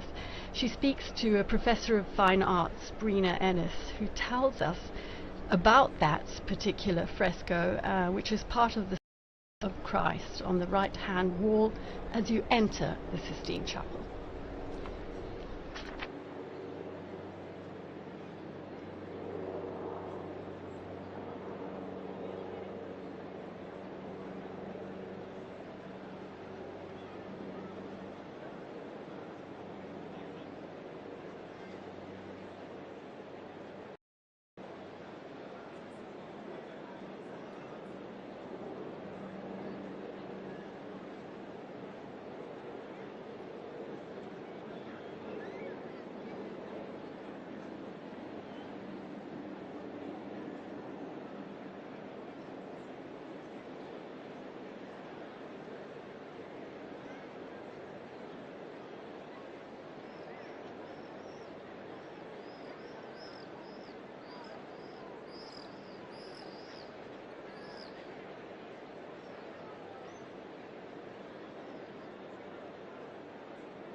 Yes, and we were listening there to Breda Ennis speaking to Veronica Gersbrick. She mentioned there the 265th successor of Peter, so she obviously did that program just before the election of Benedict XVI. One element we haven't mentioned today, probably the most important, is the guidance of the Holy Spirit in this process. This morning the Cardinals gathered in a very important Mass, the Mass for the election of the new pontiff. The Mass was presided over by Cardinal Giovanni Battista Re. He's the Dean of the College of Cardinals. And he asked the participants in the conclave, the cardinals, to join in prayer to ask the Holy Spirit for guidance. Well, that's very important. He recalled the reading in the Acts of the Apostles, how after Christ's ascension into heaven, all were united and persevering in prayer together with Mary. And the cardinal said that all gathered here today are praying together, as well as just a few hours before the start of the conclave, under the gaze of Our Lady beside the altar in this basilica, he said, which rises above the tomb of the Apostle Peter. Professor Prudler, how important is this element? It's irreducible. I mean, the selection. We saw that with the prayers at the entrance of the conclave. We saw it with the Missa Pro Elegendo this morning. The intoning of the Veni Sancti Spiritus, the invocation of the Holy Spirit on the work of the conclave. But it's also important that we remember, as the Holy Spirit guides and protects the Church, that we know that we also must cooperate with His promptings, with the promptings of the Spirit, in order to rightly follow God's will in our lives. And the cardinal electors have to do this too. It surprises some people sometimes that when he was Cardinal Ratzinger, Benedict XVI spoke about the Holy Spirit's role in the conclave. And he said, I would not say that the Holy Spirit picks the Pope. I would say that the Spirit does not exactly take control of the affair, but rather, like a good educator, as it were, leaves us much space and much freedom without entirely abandoning us. And so the Missa Pro Elegendo this morning, the ceremonies at the beginning were meant to help the cardinals to be open to the Spirit in that way, and to put aside other agendas, other political ideologies, and be open to the promptings of grace. And so that's because, and I think that was something very wise of Benedict to say, because in the past, I mean, there's not always been good popes. I mean, in the history of the Church, there have been quite bad popes, and yet the Church endures, and that's the astonishing thing from an historical perspective. And so today we pray that we are open to the promptings of the Holy Spirit for the cardinal electors. I think it's particularly interesting that Mass is not just for the cardinals, but of course it's a Mass in St. Peter's Basilica, open to the public and to a lot of other people who want to come along and want to be part of that moment at the beginning. As you say, it's marking the beginning of the conclave, and to be actually part of that and to be able to pray together with the cardinal electors for the new Pope is an incredibly moving moment. And again, I noticed this morning there were a number of the ecumenical representatives here in Rome. We have a new Anglican bishop, Bishop Anthony, who is the new head of the Anglican Centre. We have the head of the Methodist Ecumenical Office, the Reformed churches, and they were there together with representatives from the Council, the Dicastery for Christian Unity, again praying together and gathered together with the cardinal electors, praying for a successful outcome to this conclave under the guidance, as you say, of the Holy Spirit. And that homily by Cardinal Re brings us back to the whole concept of unity as well, because he also reminded those present about the duty to maintain the unity of the Church on the path traced out by Christ. And he explained that unity is marked by profound communion in diversity, provided that full fidelity to the gospel is maintained. unity in a fractured world is even more poignant. We're living in a time in which the world is so divided. Just last night we learnt of yet another conflict, and I'm referring to the clashes that erupted between India and Pakistan, as every day we remember Gaza, we remember Ukraine, we remember Myanmar, we remember South Sudan, we remember Sudan. Unfortunately, the list is very, very long. So we really do need a moral compass back in this world. I thought it was interesting during the lead up to this conclave to see the Cardinals actually issuing a statement just ahead of their gathering here in the Sistine Chapel, issuing a statement calling for peace, calling for an end to conflicts, mentioning particularly Ukraine and Gaza, but as you say, by implication the many other conflicts that are going on around the world. Of course, peace and an end to conflict was such a key theme for Pope Francis, and I thought it was particularly significant that the Cardinals felt it necessary to show that they were absolutely following in this direction, and therefore that these, if you like, considerations that go way beyond those of the Catholic Church and of the Christian world, but the need for dialogue, the need for mediation, the need for peacemakers in our world is particularly on their minds at the moment. And it'll be interesting to see. Of course, we know that there have been that there are cardinals representing countries. I think it's more than 70 countries across the world. Is that right? Around 70 countries, yes, more than 70. And therefore, obviously, these political considerations are of extreme importance, alongside all the other church business, of course, that they will have been discussing.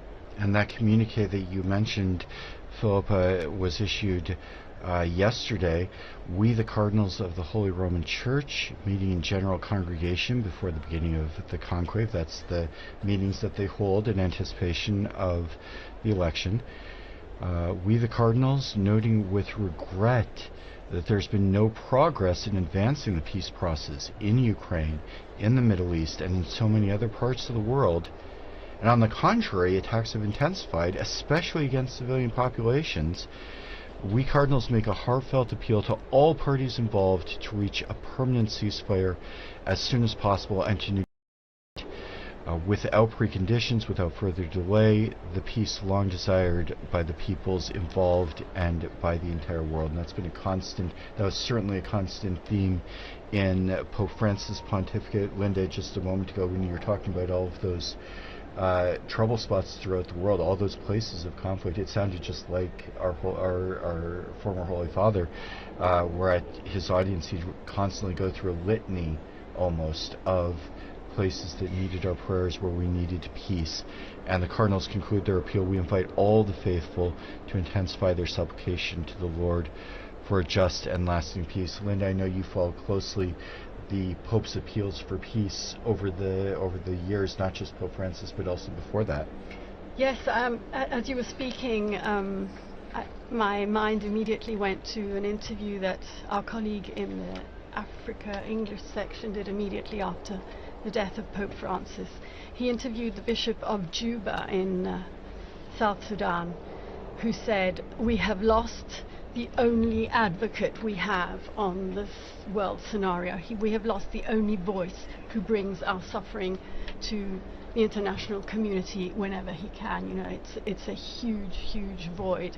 Who is going to speak for us? One of the historical titles is Pontifex Maximus, right? The Pope is meant to be the chief bridge builder, and the papacy has a unique spot on the world stage to be able to do that, with its diplomatic corps, with its experience in this area. And I think back, Francis stands in a long line of popes who have been dedicated single-mindedly to peace. I think Benedict, one of the reasons Benedict chose that the name was Benedict XV, the great Pope of Peace in World War I. And I think of all of the appeals that Pius XII made during the devastation of World War II. And so the papacy is a beacon and needs to continue to be a beacon for these peacemaking movements in the world. Coming back to South Sudan again, yes, popes have traditionally been peacemakers, people appealing for peace, but I think one of Francis's great strengths, of course, was his gestures, his ability to speak through gestures. And thinking of South Sudan, Another thing that really comes to mind was the time that he met with the South Sudanese leaders, the president and the vice president, who were at loggerheads with each other. The conflict had been dragging on. He invited them to the Vatican for that session with the Archbishop of Canterbury and the moderator of the Church of Scotland. And I'm sure you've all seen the pictures where he gets down on his knees with great difficulty, and he gets down on his knees to kiss the shoes of these leaders in an extraordinary symbolic gesture of humility, to say to these leaders, these military leaders, stop the fighting. You've been elected to serve your people. And these are the gestures that I think sadly hasn't seemed to have been able to put an end to the war in that country, but very, very poignant and powerful gestures which will remain with us. And let's remember all the times the popes have gone to the United Nations. We'll never forget Jamais plus la guerre, Pope Paul VI, and then Pope John Paul II, and Pope Francis. They have all been to that incredible forum of that family of nations to say, stop fighting, listen to the voice of the people. And as Pope Francis very famously wrote in his encyclical Laudato Si, heed the cry of the earth, heed the cry of the poor. It's an incredibly important role. And I think you mentioned Pope Paul's very heartfelt. You could see it on his face when he cried out, "Never again war, never again war." And I think every subsequent pope that's visited the United Nations has quoted him there. I'm not absolutely certain of that, but Don, you mentioned the unique place of the Catholic Church. The Church is present in just about every country in the world, so they have a stake in a lot of these conflicts. Some places the Church is very small. Mongolia has a community of a few thousand people. 1,500 Catholics. With the Cardinal, though. Right? But with the Cardinal, who we saw today. Is present throughout the world. It does have the diplomatic corps, and I know you've done some studies to the diplomatic corps. It's not just the Pope's gestures, which are very, very important. You mentioned the beautiful gesture of the Pope kneeling at the feet of the leaders, but there's also so much work that goes on in the background, which is animated and inspired by the Pope.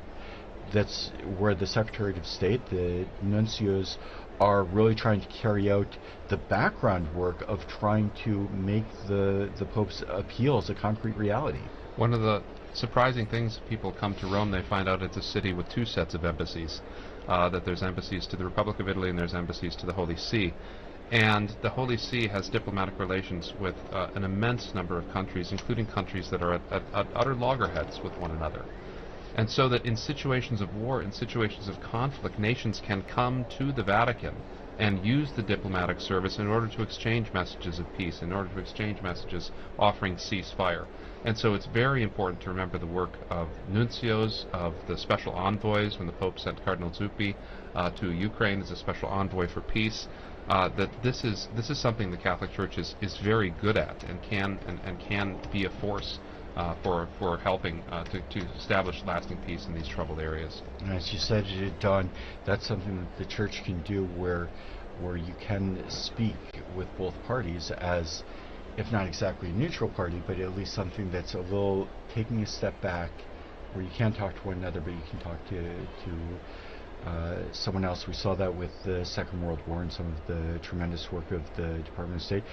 We also have seen with the Secretary of State, one of the big issues is the plight of displaced persons, and that was a big work of Vatican Radio in its early history.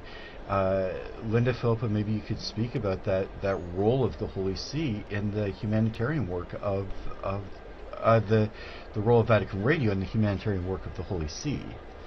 Well, I think you're probably referring to the Second World War, right? Especially, yes. When the radio started a service announcing the names of prisoners of war, in order that people could tune in and hear whether their husbands, their fathers, their brothers were in these prisoners of war camps following the Second World War, and that was, as I say, way back after the Second World War. But of course, if you're talking about the plight of displaced people, then much more recently during this past decade, of course, we think of how significant an issue, I would say a top priority, this was for Pope Francis. Hard to forget that the first place he chose to visit after his election was the tiny island of Lampedusa down to the south of Italy here. Why? Because he wanted to remember all the people, all the many people who have lost their lives trying to flee their countries, trying to get to safety and security for their families, and losing their lives in the Mediterranean in these terrible flimsy boats that just capsize. And so these kind of, again, the image of him throwing that those flowers into the wreaths of flowers into the sea from the boat to remember the people who'd lost their lives.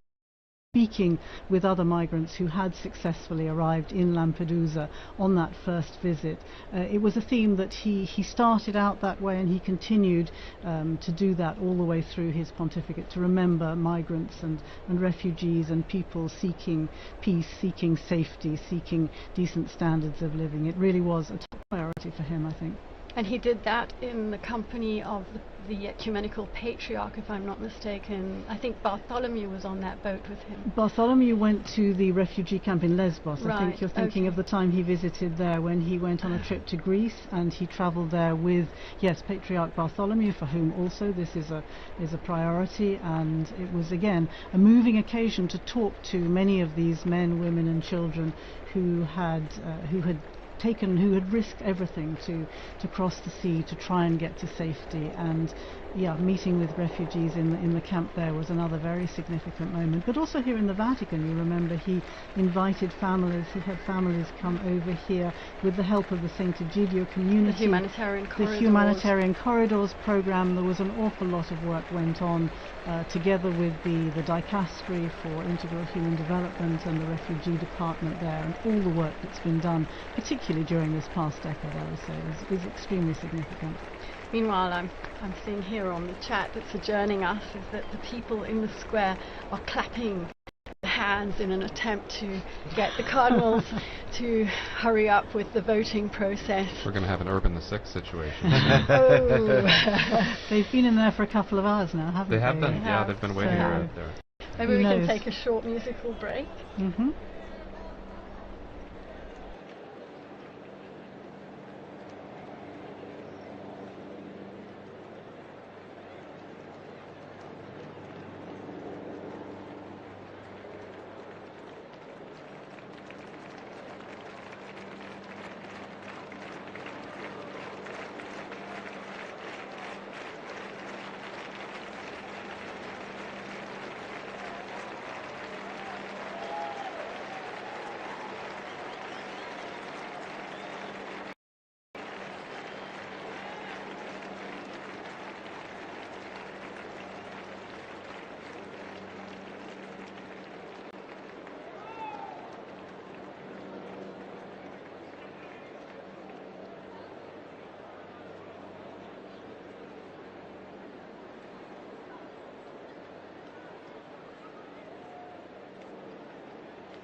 And once again, we welcome you to Vatican Radio's live coverage of the Conclave to elect the 266th successor of St. Peter.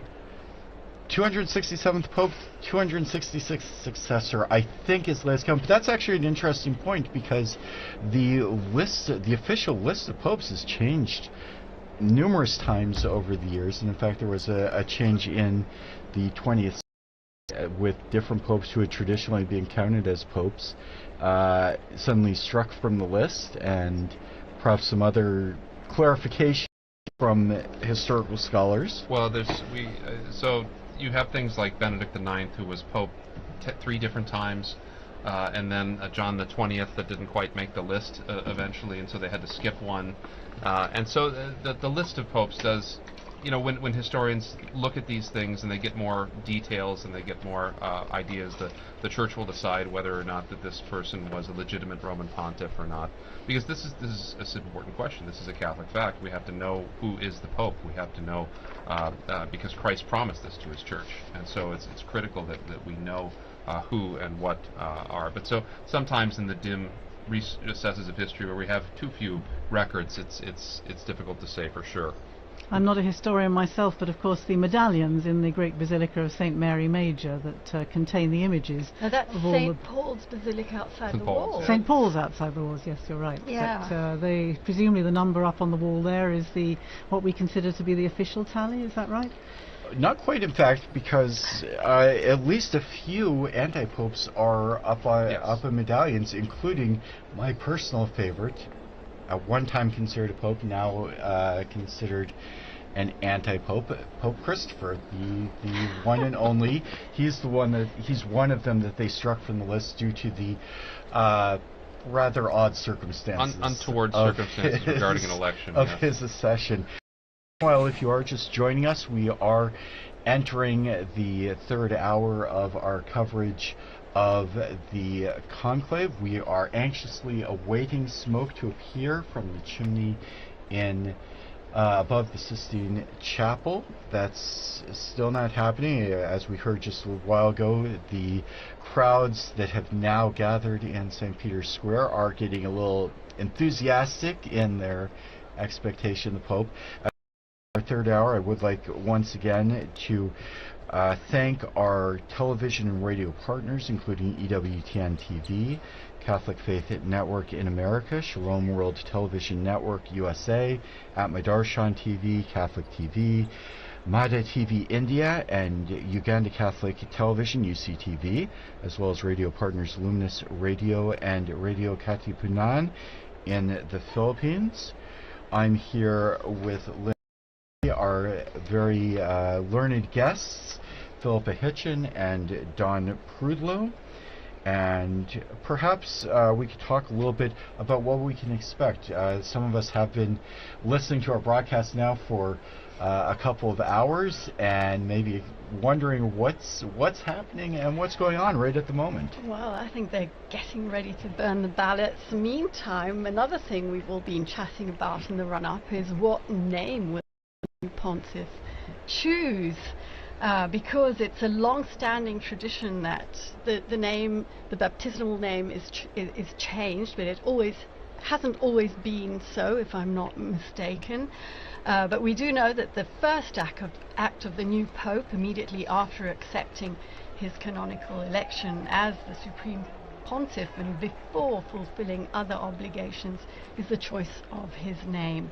And this name is announced famously on the loggia by the Cardinal Protodeacon after the famous formula Habemus Papam, followed by the Pope's baptismal name in Latin.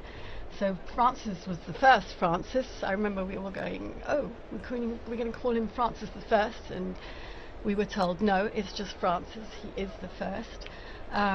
But it's an old custom that apparently emerged as early as the first millennium of Christianity, and I'm reading here, Professor, because it's 1,500 years old, so it is a pretty well-established custom.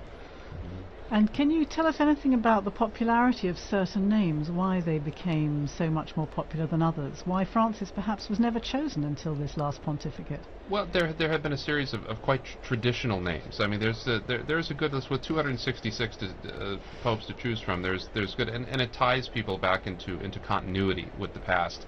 Benedict, naming himself after Saint Benedict, and after Pope Benedict XV, the Pope of Peace.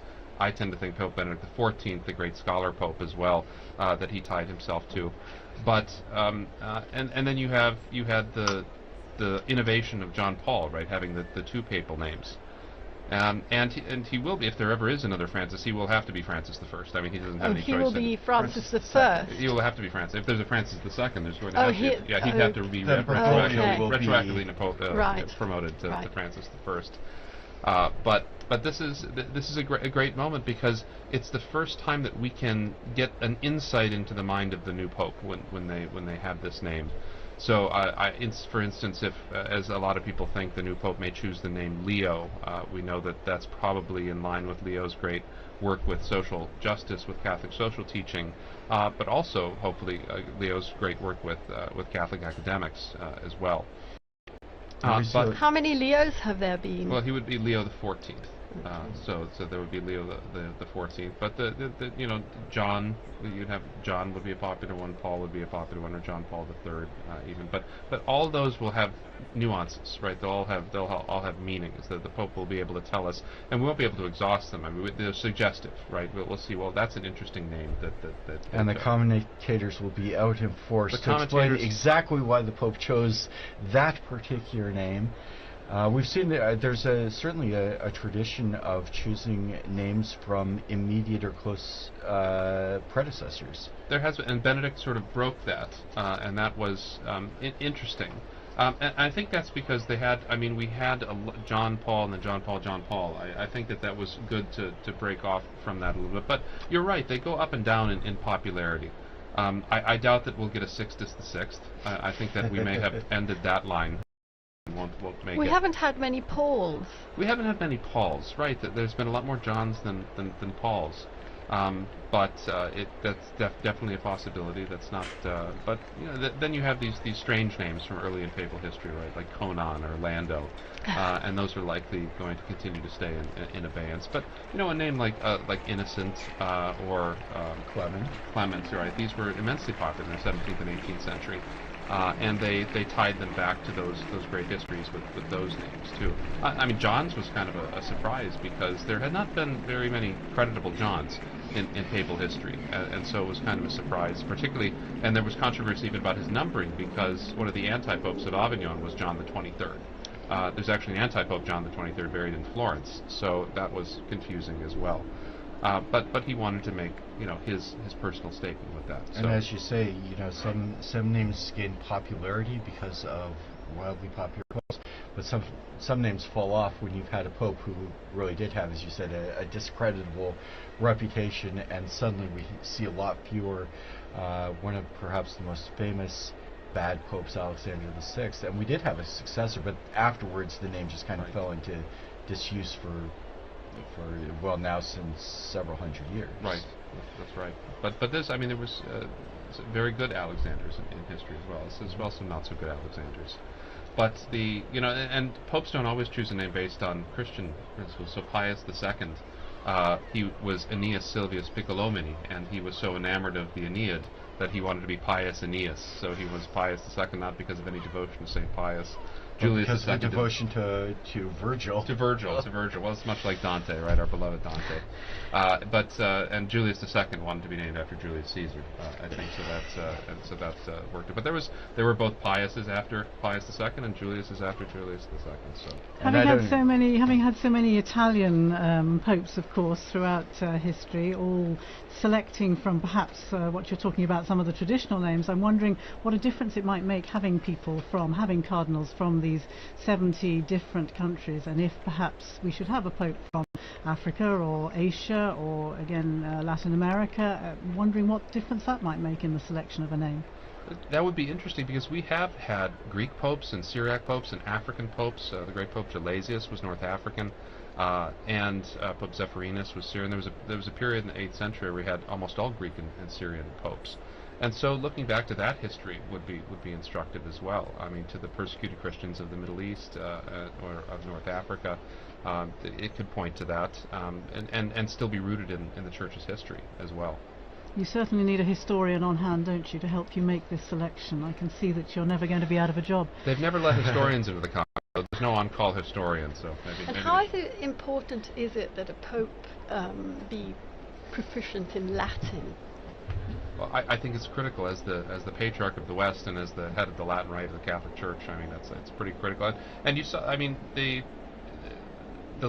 when you have these big international events, you notice that the entire thing was conducted in Latin for these cardinals, and it helps in a certain sense to decenter any particular ethnicity or linguistic group that provides something of that common unity that when the liturgy used to be in one language, that did provide that commonality throughout the world, but still today provides it at these really critical moments, so that when all Christians come together in Rome to celebrate Mass with the Pope, that they can sing the Pater Noster as one in one language, and so I think that's a wonderful thing. So it's pretty critical that he knows. The new Pope will have to know Italian too, since Italian has become the lingua franca of the Holy See. It was very interesting during the broadcast prior to this when we watched the Cardinals going into conclave, and there was a long moment where each of the Cardinals swore to uphold the oath. The full oath was read by Cardinal Parolin, and then each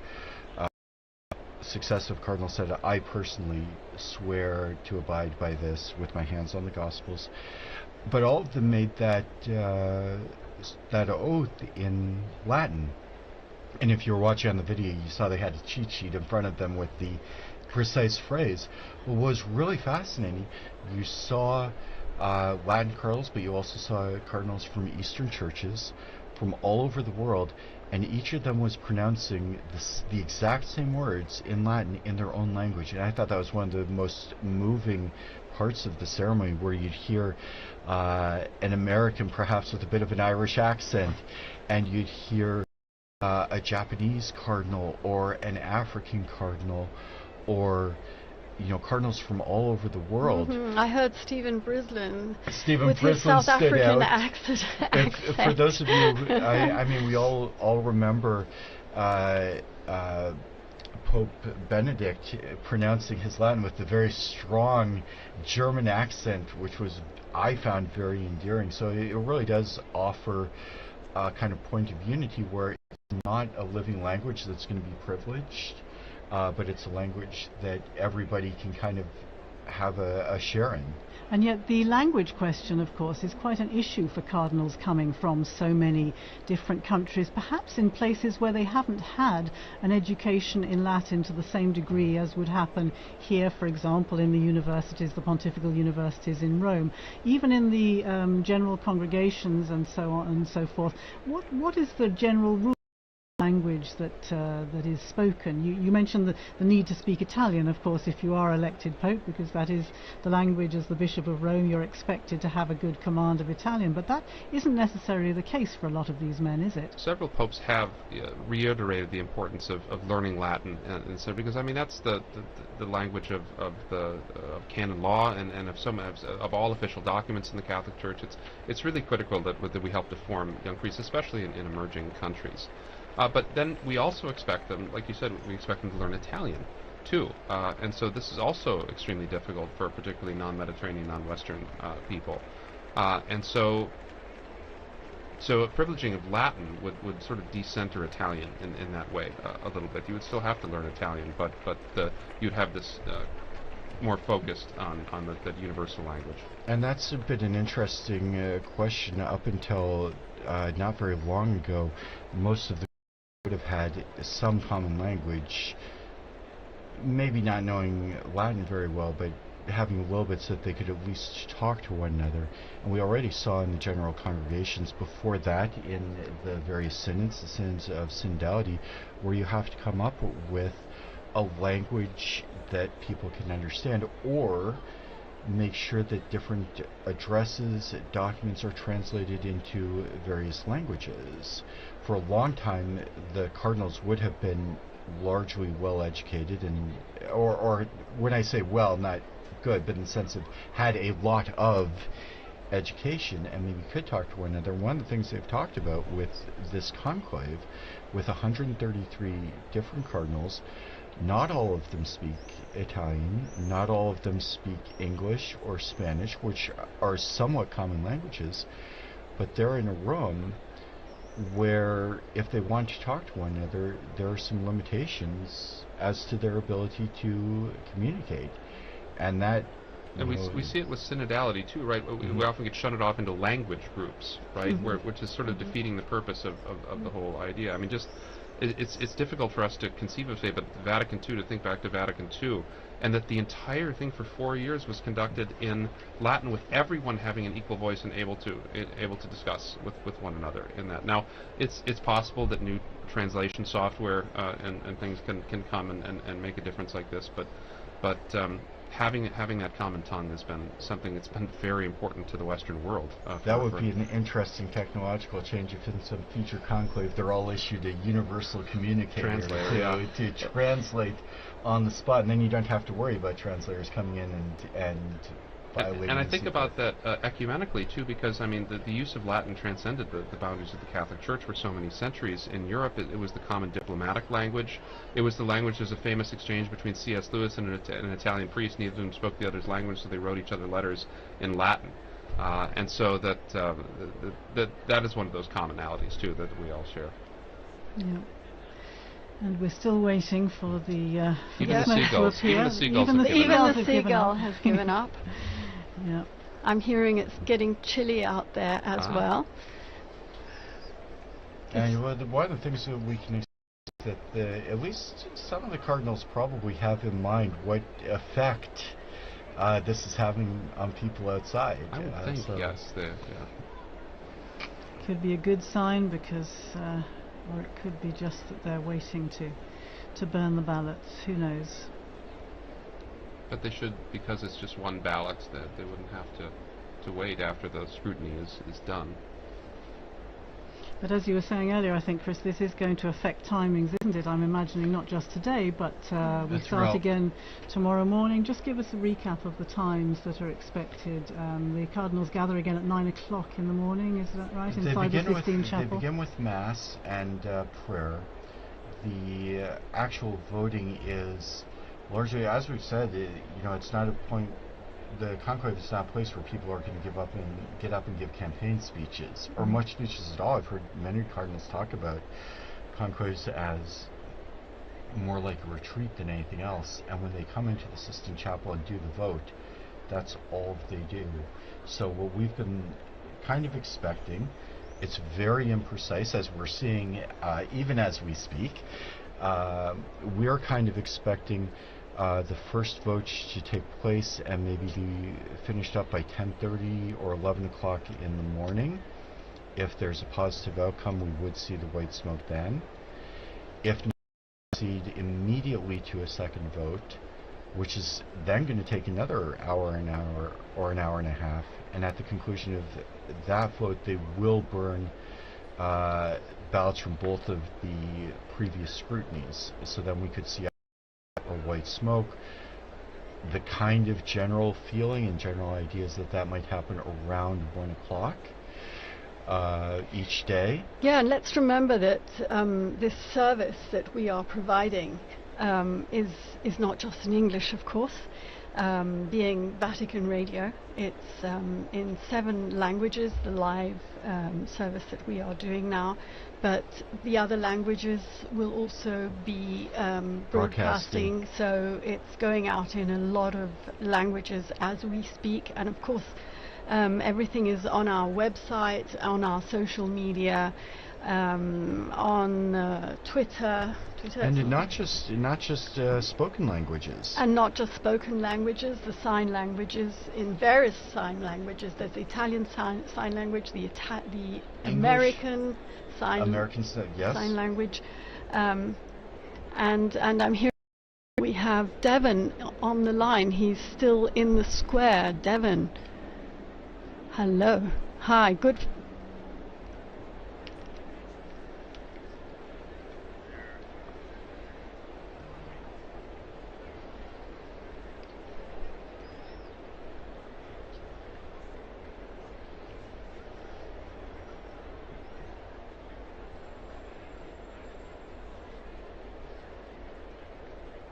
Is it getting dark?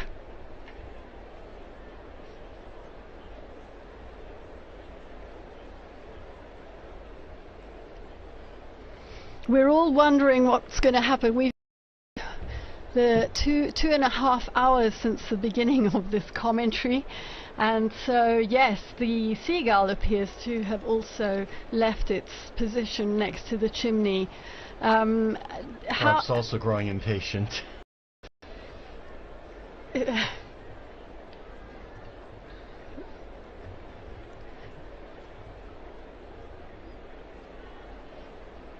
Have you spoken to any other pilgrims or Romans in the square who have specially come for the occasion?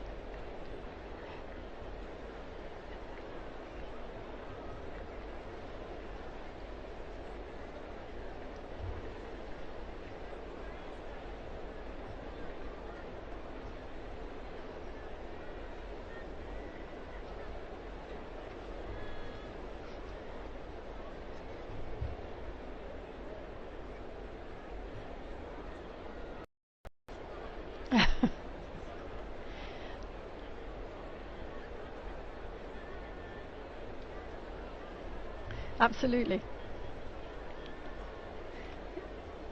We will. Thank you very much, Devon. And what's very interesting is that if they've chosen not to do a vote this evening, or if there's a problem, it's probably not the level of intervention that will cause them to break the conclave. So there's no real means for them to let us know what's happening inside. So we're gonna keep guessing and keep waiting and praying. For those of you who are listening in, we can tell you a little bit about how you can listen in to and follow the papal election on Vatican Media. As we mentioned, we followed the Mass for the election of the Roman Pontiff earlier this morning. You can learn some more about that on our website. If you're watching on TV, you see our famous seagull has returned, at least one of them. There are various languages that you can follow the events in, including sign languages, American Sign Language, and some of the Spanish and Italian versions. Vatican Media is also providing video and photo coverage of the various events that took place today, the Mass and the entry into the Conclave. And we will be opening up a live broadcast for each of the periods when we do expect a papal vote continuing tomorrow morning, beginning at, I believe, 10 a.m. I think the broadcast goes live at 10:30 a.m. 10:30 a.m. And you can go to our Vatican website to find all of the broadcast times, and we do really hope you will join us. We do invite you as well to visit our social media pages, including Facebook, X, Instagram, and YouTube, where you can follow along and see everything that's happening, or in this case not happening, this evening, as we wait for the sign that a scrutiny has taken place. You're talking about social media, you're talking about the radio broadcasts. Of course, the Osservatore Romano, the Vatican newspaper, is also waiting anxiously for the results of this papal election. If I remember rightly, they produce a special edition, remember rightly. Yes. And almost as soon as the announcement is made on the balcony, the presses start rolling, or at least the copy editors start putting out this edition so that it can be distributed free, I think, in St. Peter's Square to people as soon after the event. As was the one that marked the passing of Pope Francis. Meanwhile, they tell me we have someone else in the square. It's Sister Nina Krafich here at the Dicastery for Communications. She is a communications expert. Nina, hello.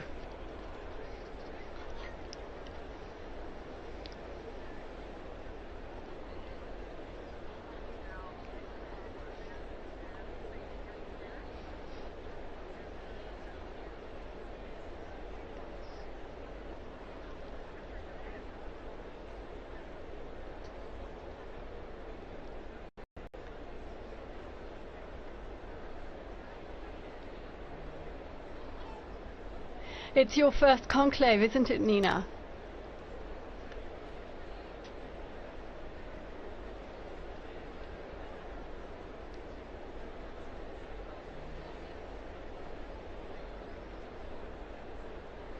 You are an expert in communications, but not only in social media communications. How do you think Generation X, the millennials, are following this conclave? How do you think? I was speaking about social media, which is very much your field, and getting the message out to the younger generations. How are they following this conclave? What kind of interest have you been perceiving from them? You are very young yourself, Nina.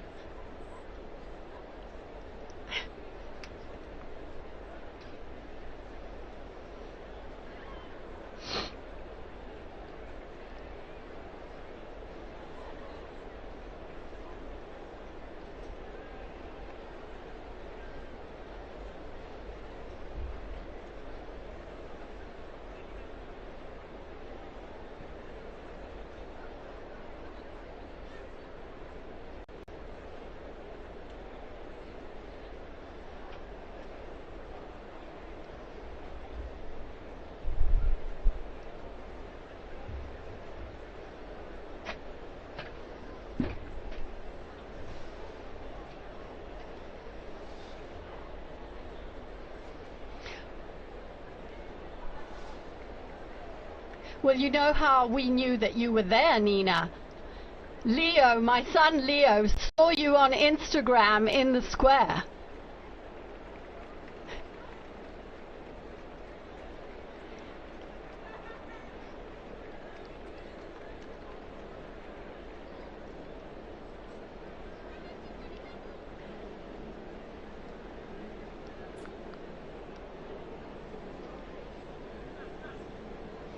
Right.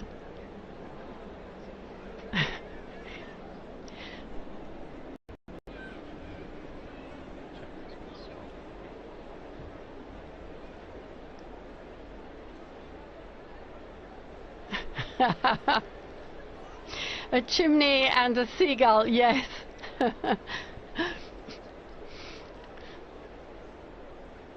Thank you, Nina. Yes. We'll be speaking to you again. Yeah, absolutely. Okay. Thank you. Bye-bye. Bye-bye.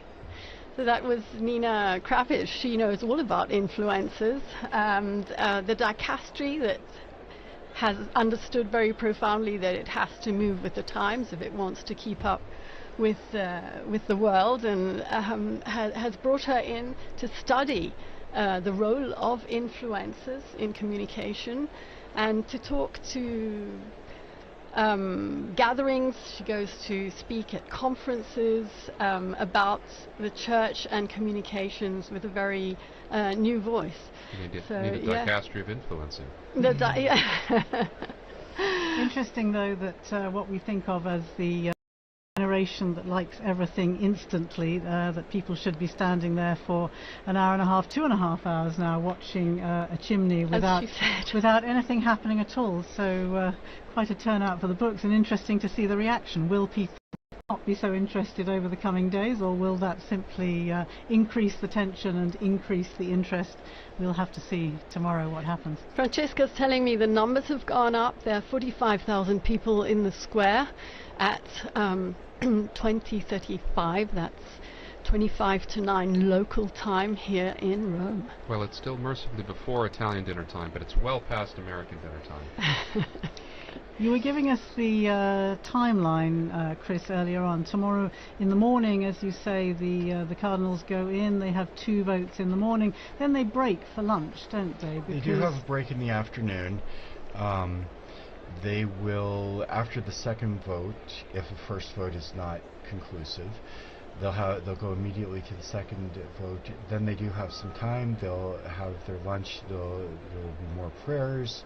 Of course, each session of the voting in the Sistine Chapel is marked by prayer, especially to the Holy Spirit. We can take a look at some of the prayers that we saw today for the opening of the conclave. And then the expectation is, Don was just talking about Roman meal times, but time for a long lunch or a nap, and then they'll be back in the Sistine Chapel. Always in the seclusion of Santa Marta. Always in the seclusion of Santa Marta. I was struck, we've mentioned a couple of times, the movie The Conclave, and we've all seen various parts of the conclave, and I noticed a lot of the sets bear zero resemblance whatsoever to the places they're purporting to be. But going back to the schedule, we will have to have a vote in the afternoon. That's what's provided for in Universi Dominici Gregis. We'll begin coverage around 4 in the afternoon Rome time. And if there is a successful vote, we'll see the white smoke. Otherwise, we'll have to wait for a few more hours, and possibly the first smoke we might see in the afternoon in coming days might be around 5:30 or 6. Later, if it does go to a second ballot, we will see smoke of some sort, hopefully, around 7 or 7:30 is the expectation. But as we talked about, there was... I'm getting news about that. Apparently the last time there was not a vote, so there was no smoke during the session, was in 1941. But they're also pointing out... Well, there wouldn't have been, right? Because there wasn't a conclave that year. Ooh, wow. So that was to be expected. So that was not a good information I get here.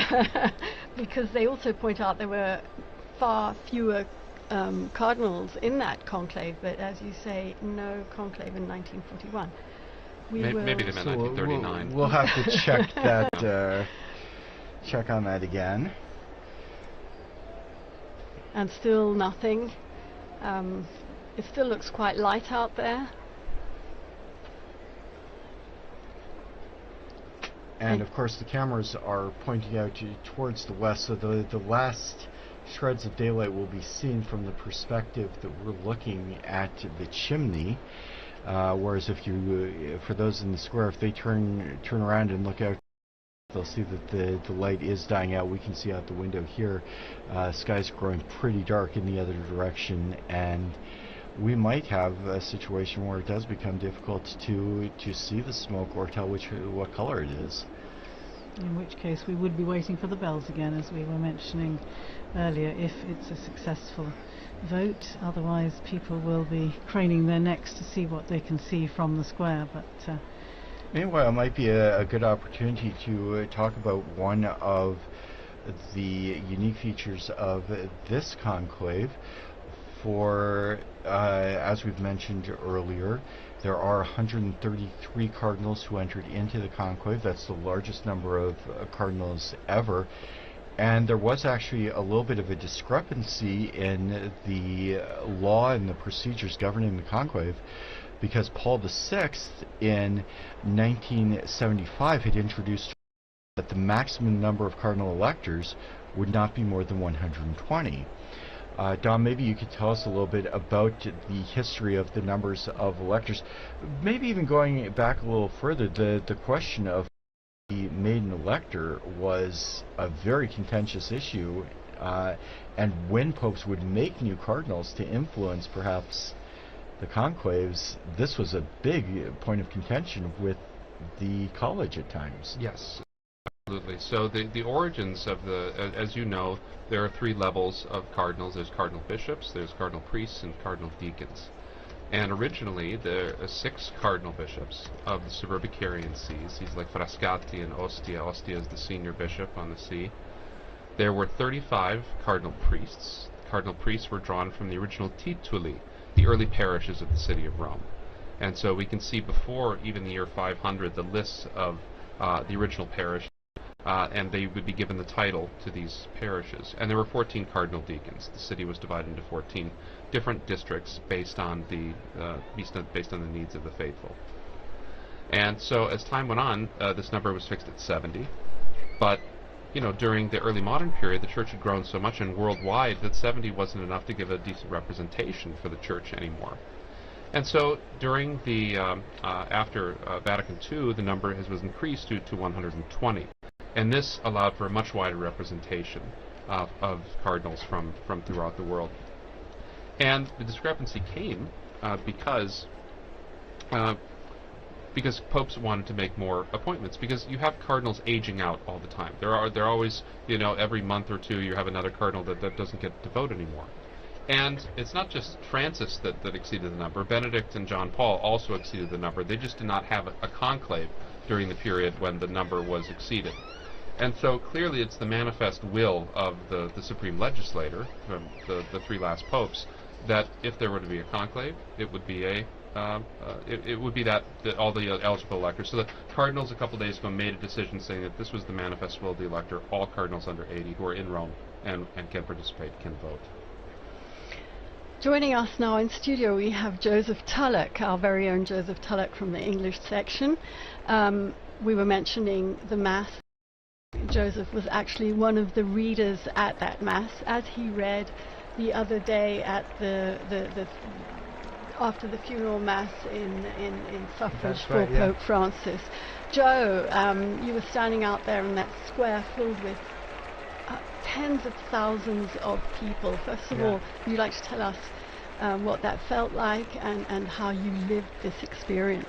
Yeah, sure. Hi everyone, I'm Joe. I'm part of the English team here at Vatican News. And what Linda's talking about there is, so I was reading this morning, but before that I had the chance to read at the second, what they call Novem Diales Mass, so the second Mass basically in memory of Pope Francis. It was really nice. It was a really great opportunity to say goodbye to the Pope. That was right after the death, and we were still really missing him. So that was a really great opportunity. There's about 200,000 people showed up for that Mass. I think some of them had been planning to come. There was supposed to be the canonization of Carlo Acutis on that day, and so there was lots of young people who were already going to be in Rome. But what was nice was they were clearly happy to be there for the Mass that they had to go to instead, which was the second memorial Mass for the Pope. There's lots of cheering. They really, there was really. Sorry, I thought I saw a flash of smoke there, but it was just a seagull's wing, I think. Right. Very disappointing. Yeah, so that was a really great opportunity. And then this morning too, that was the Pro Eligendo, so the Mass for the election of the Pope, and it's basically this opportunity for the cardinals to come together, and together with the people of God, lots of ordinary Catholics and perhaps some non-Catholics gathered in the Basilica with them to pray and to invoke on this conclave process. So really nice. I did, to be honest, when I've been here now at Vatican News for about 2.5 years, and I always imagined that the conclave would be this period where I'd be doing so much journalism and going around and reporting on everything, and in the end I've just read a lot of Masses. But that's nice as well, and I've really... You've been working hard as well, writing that's true as well. And what reading did you do this morning? So it was a reading, putting me on the spot, it was from, I think, the prophet Isaiah, and really nice reading about, I think it's the one that has...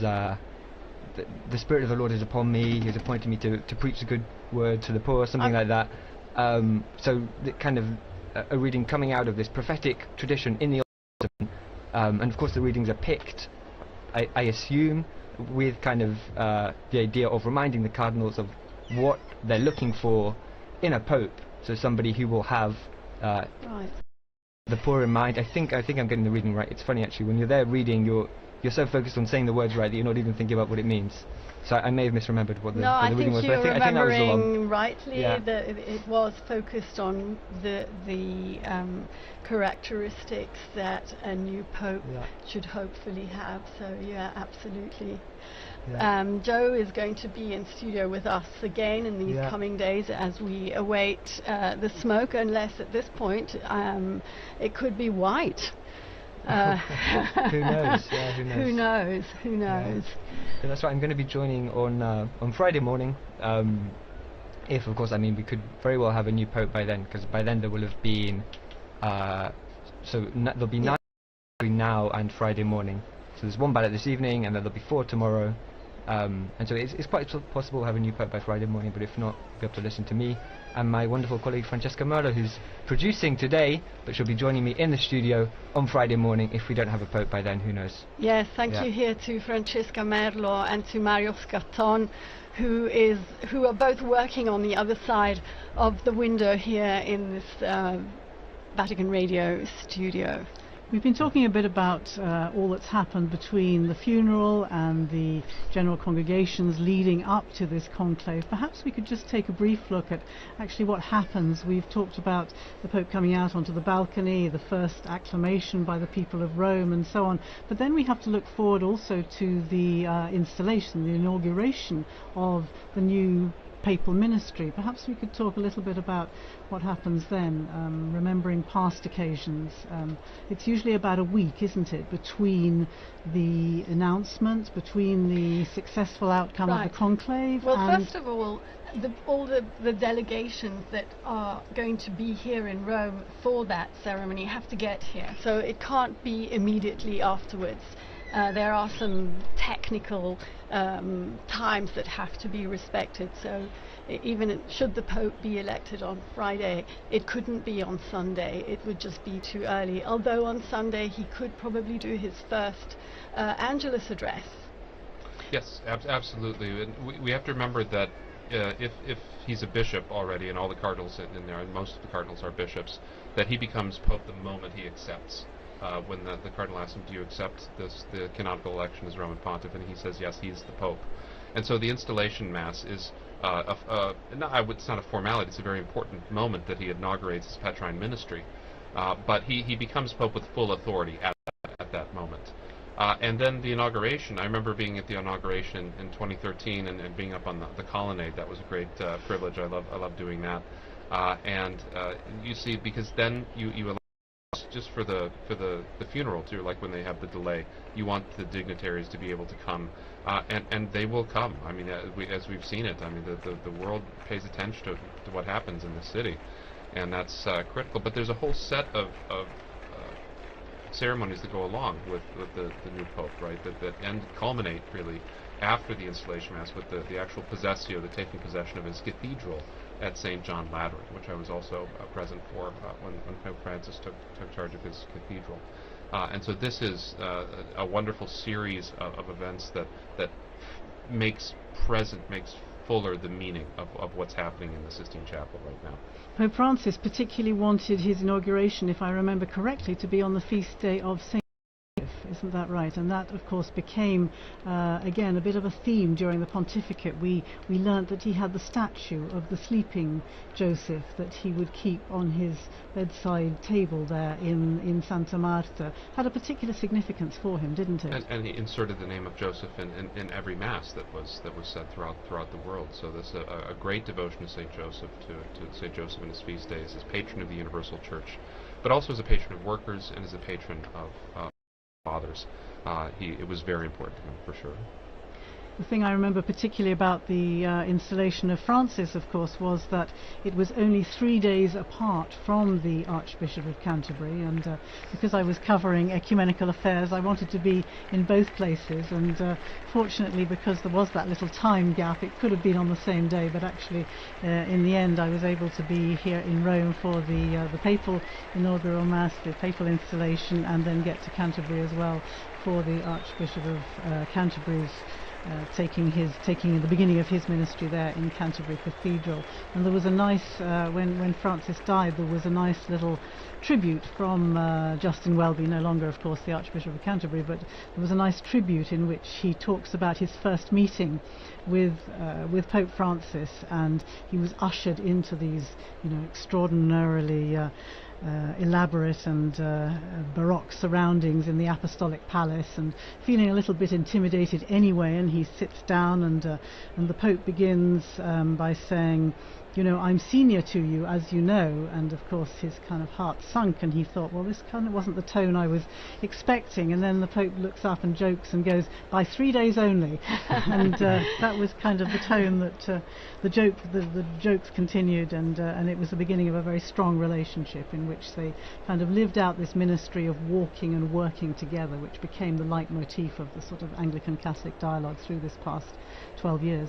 Well, in a much more modest register, we also learnt to know him and walk with him after that 13th of March, which we don't forget because we were here.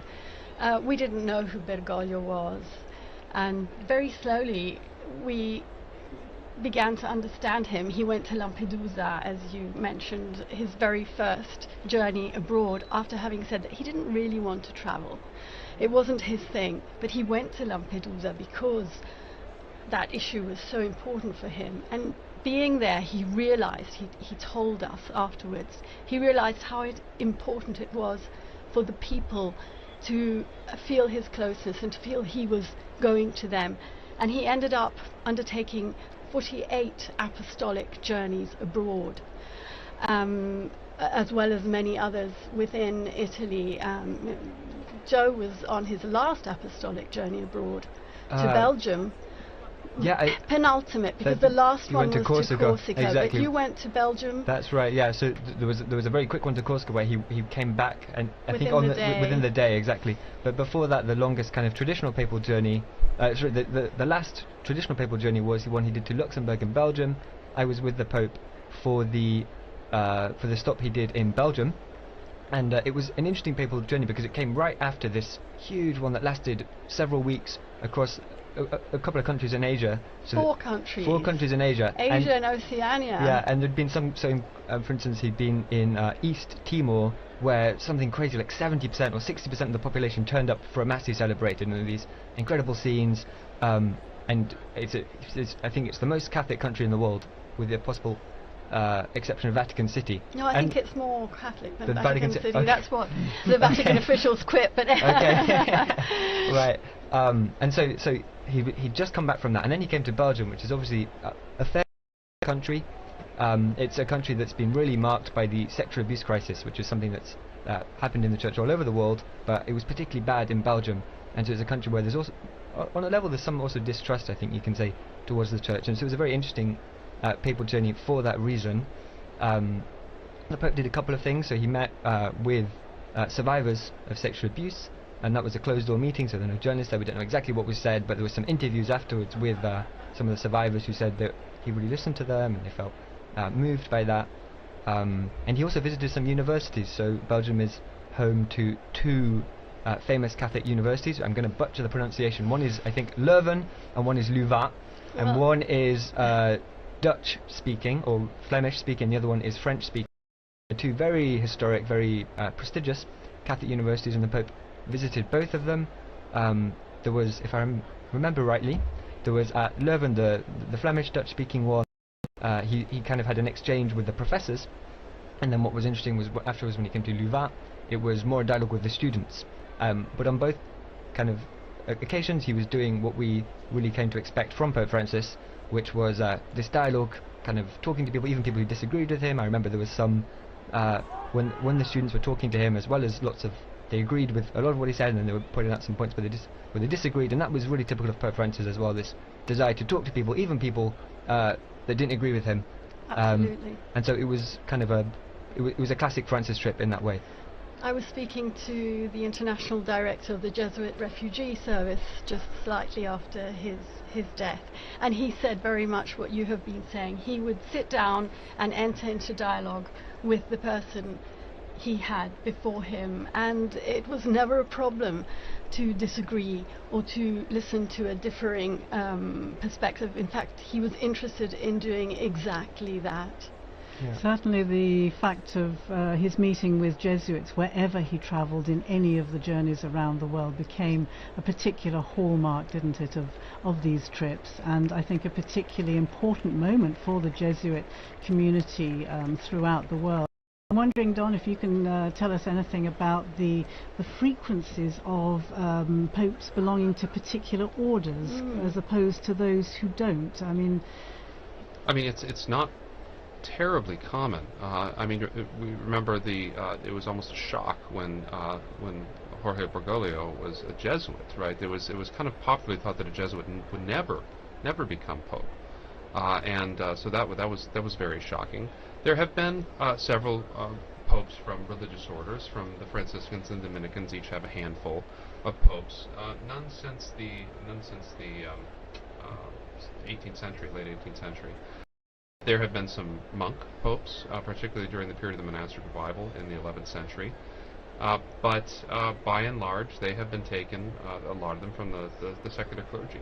That's been mainly, and they've kind of gone back and forth between the diplomatic corps and between canon lawyers and theologians, and that's been pretty much the case. There hasn't been too much of a... While there is always, I would say, about 50% of representation in the College of Cardinals come from religious orders. They do not often get elected to the papacy. I don't think it's any particular animus against... It maybe historically have been against Jesuits, but that's not... And I'm talking back from the very foundation of the order. But it's really something that's... the person has to fit the job, too. And very often religious orders are focused on a ministry. They're focused on a particular specialty. And the pastor, the secular priest, the bishop has got to be all things to all people. And that often is better training for the kind of things you'll encounter in the papacy than other forms of religious living. And I'm wondering, is that 15% roughly the same today with the cardinals who are gathered behind the walls of the Sistine Chapel? I'd have to look. I could make a count, but I would suggest it's roughly 15 to 20%. And so after the Pope died, I saw a couple of headlines saying something along the lines of Pope Francis never stopped being a Jesuit. And this idea that as you were saying there, that each of these orders has their own charism and they really mark the members of those orders. I don't know if you have any thoughts about the ways in which Pope Francis never stopped being a Jesuit, the ways in which his Jesuit formation really shaped him and became the Pope that we all knew.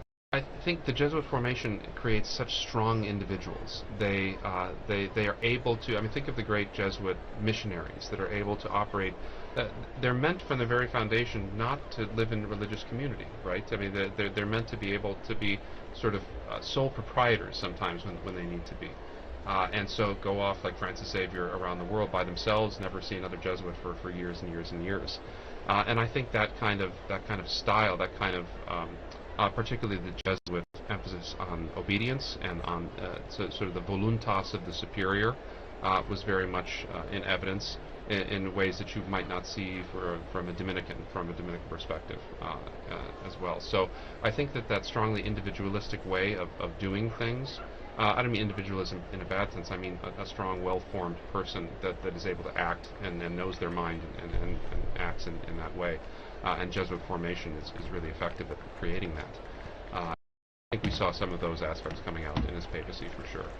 Would you say also the question of discernment, which is a particular feature of the spiritual exercises of the Jesuit mindset in some ways, and of course the discernment process is perhaps at the basis of this synodality, the synods on synodality and so on that Pope Francis has begun and as we know has set in motion through to another synod in 2028. I think that would perhaps be another feature of I think of so. the That's exactly right. Yeah. I'd like to remember Pope Francis's last gift, which was a Pope Mobile that has been readapted, thank you, Philippa, into a health clinic for the people of Gaza. I think that is such a significant and powerful gesture, reminding the world of those most in need. And it came, of course, following the phone calls that he traditionally made so regularly to the parish, the Holy Family Parish in Gaza, which I think you visited. I was able to do so when I went there When you went. to the Holy Land some years ago, and was able to go to Gaza with the previous parish priest, and you know how significant it is, how important it is in any situation of conflict like that to know that the world has not forgotten you, to know that people are praying for you, that people are praying for peace. And clearly those phone calls that Pope Francis insisted on making right up until even the previous weekend. From the hospital, when he was in the hospital, when he could, he would call Padre Romanelli and just ask them what they'd had for dinner. Smoke, there's more smoke. We do have smoke. We have coming out of that chimney, but it's definitely black. Definitely black smoke. It's 21 hours, it's 9 o'clock in the evening here in Rome. And that is, They took their time with it. They took their time, they had a good think. They listened to a meditation by the papal preacher, which probably took time as well. Definitely black smoke there, I would say. And I wonder what the reaction is in the square below, to the crowds who are seeing that, and knowing that there has been no decision, no successful outcome on this occasion. And now we have a shot of the square. I can see some cell phones flashing away there. Whether they'll be able to capture that black smoke billowing in the wind there out of the chimney and away across the rooftop of the Sistine Chapel and the rest of the Vatican museums, I'm not sure, but that's certainly black smoke. I wonder if we have some sound from the square there. Do we have squares? No, we don't. They tell us we don't. But we can see. Here we are.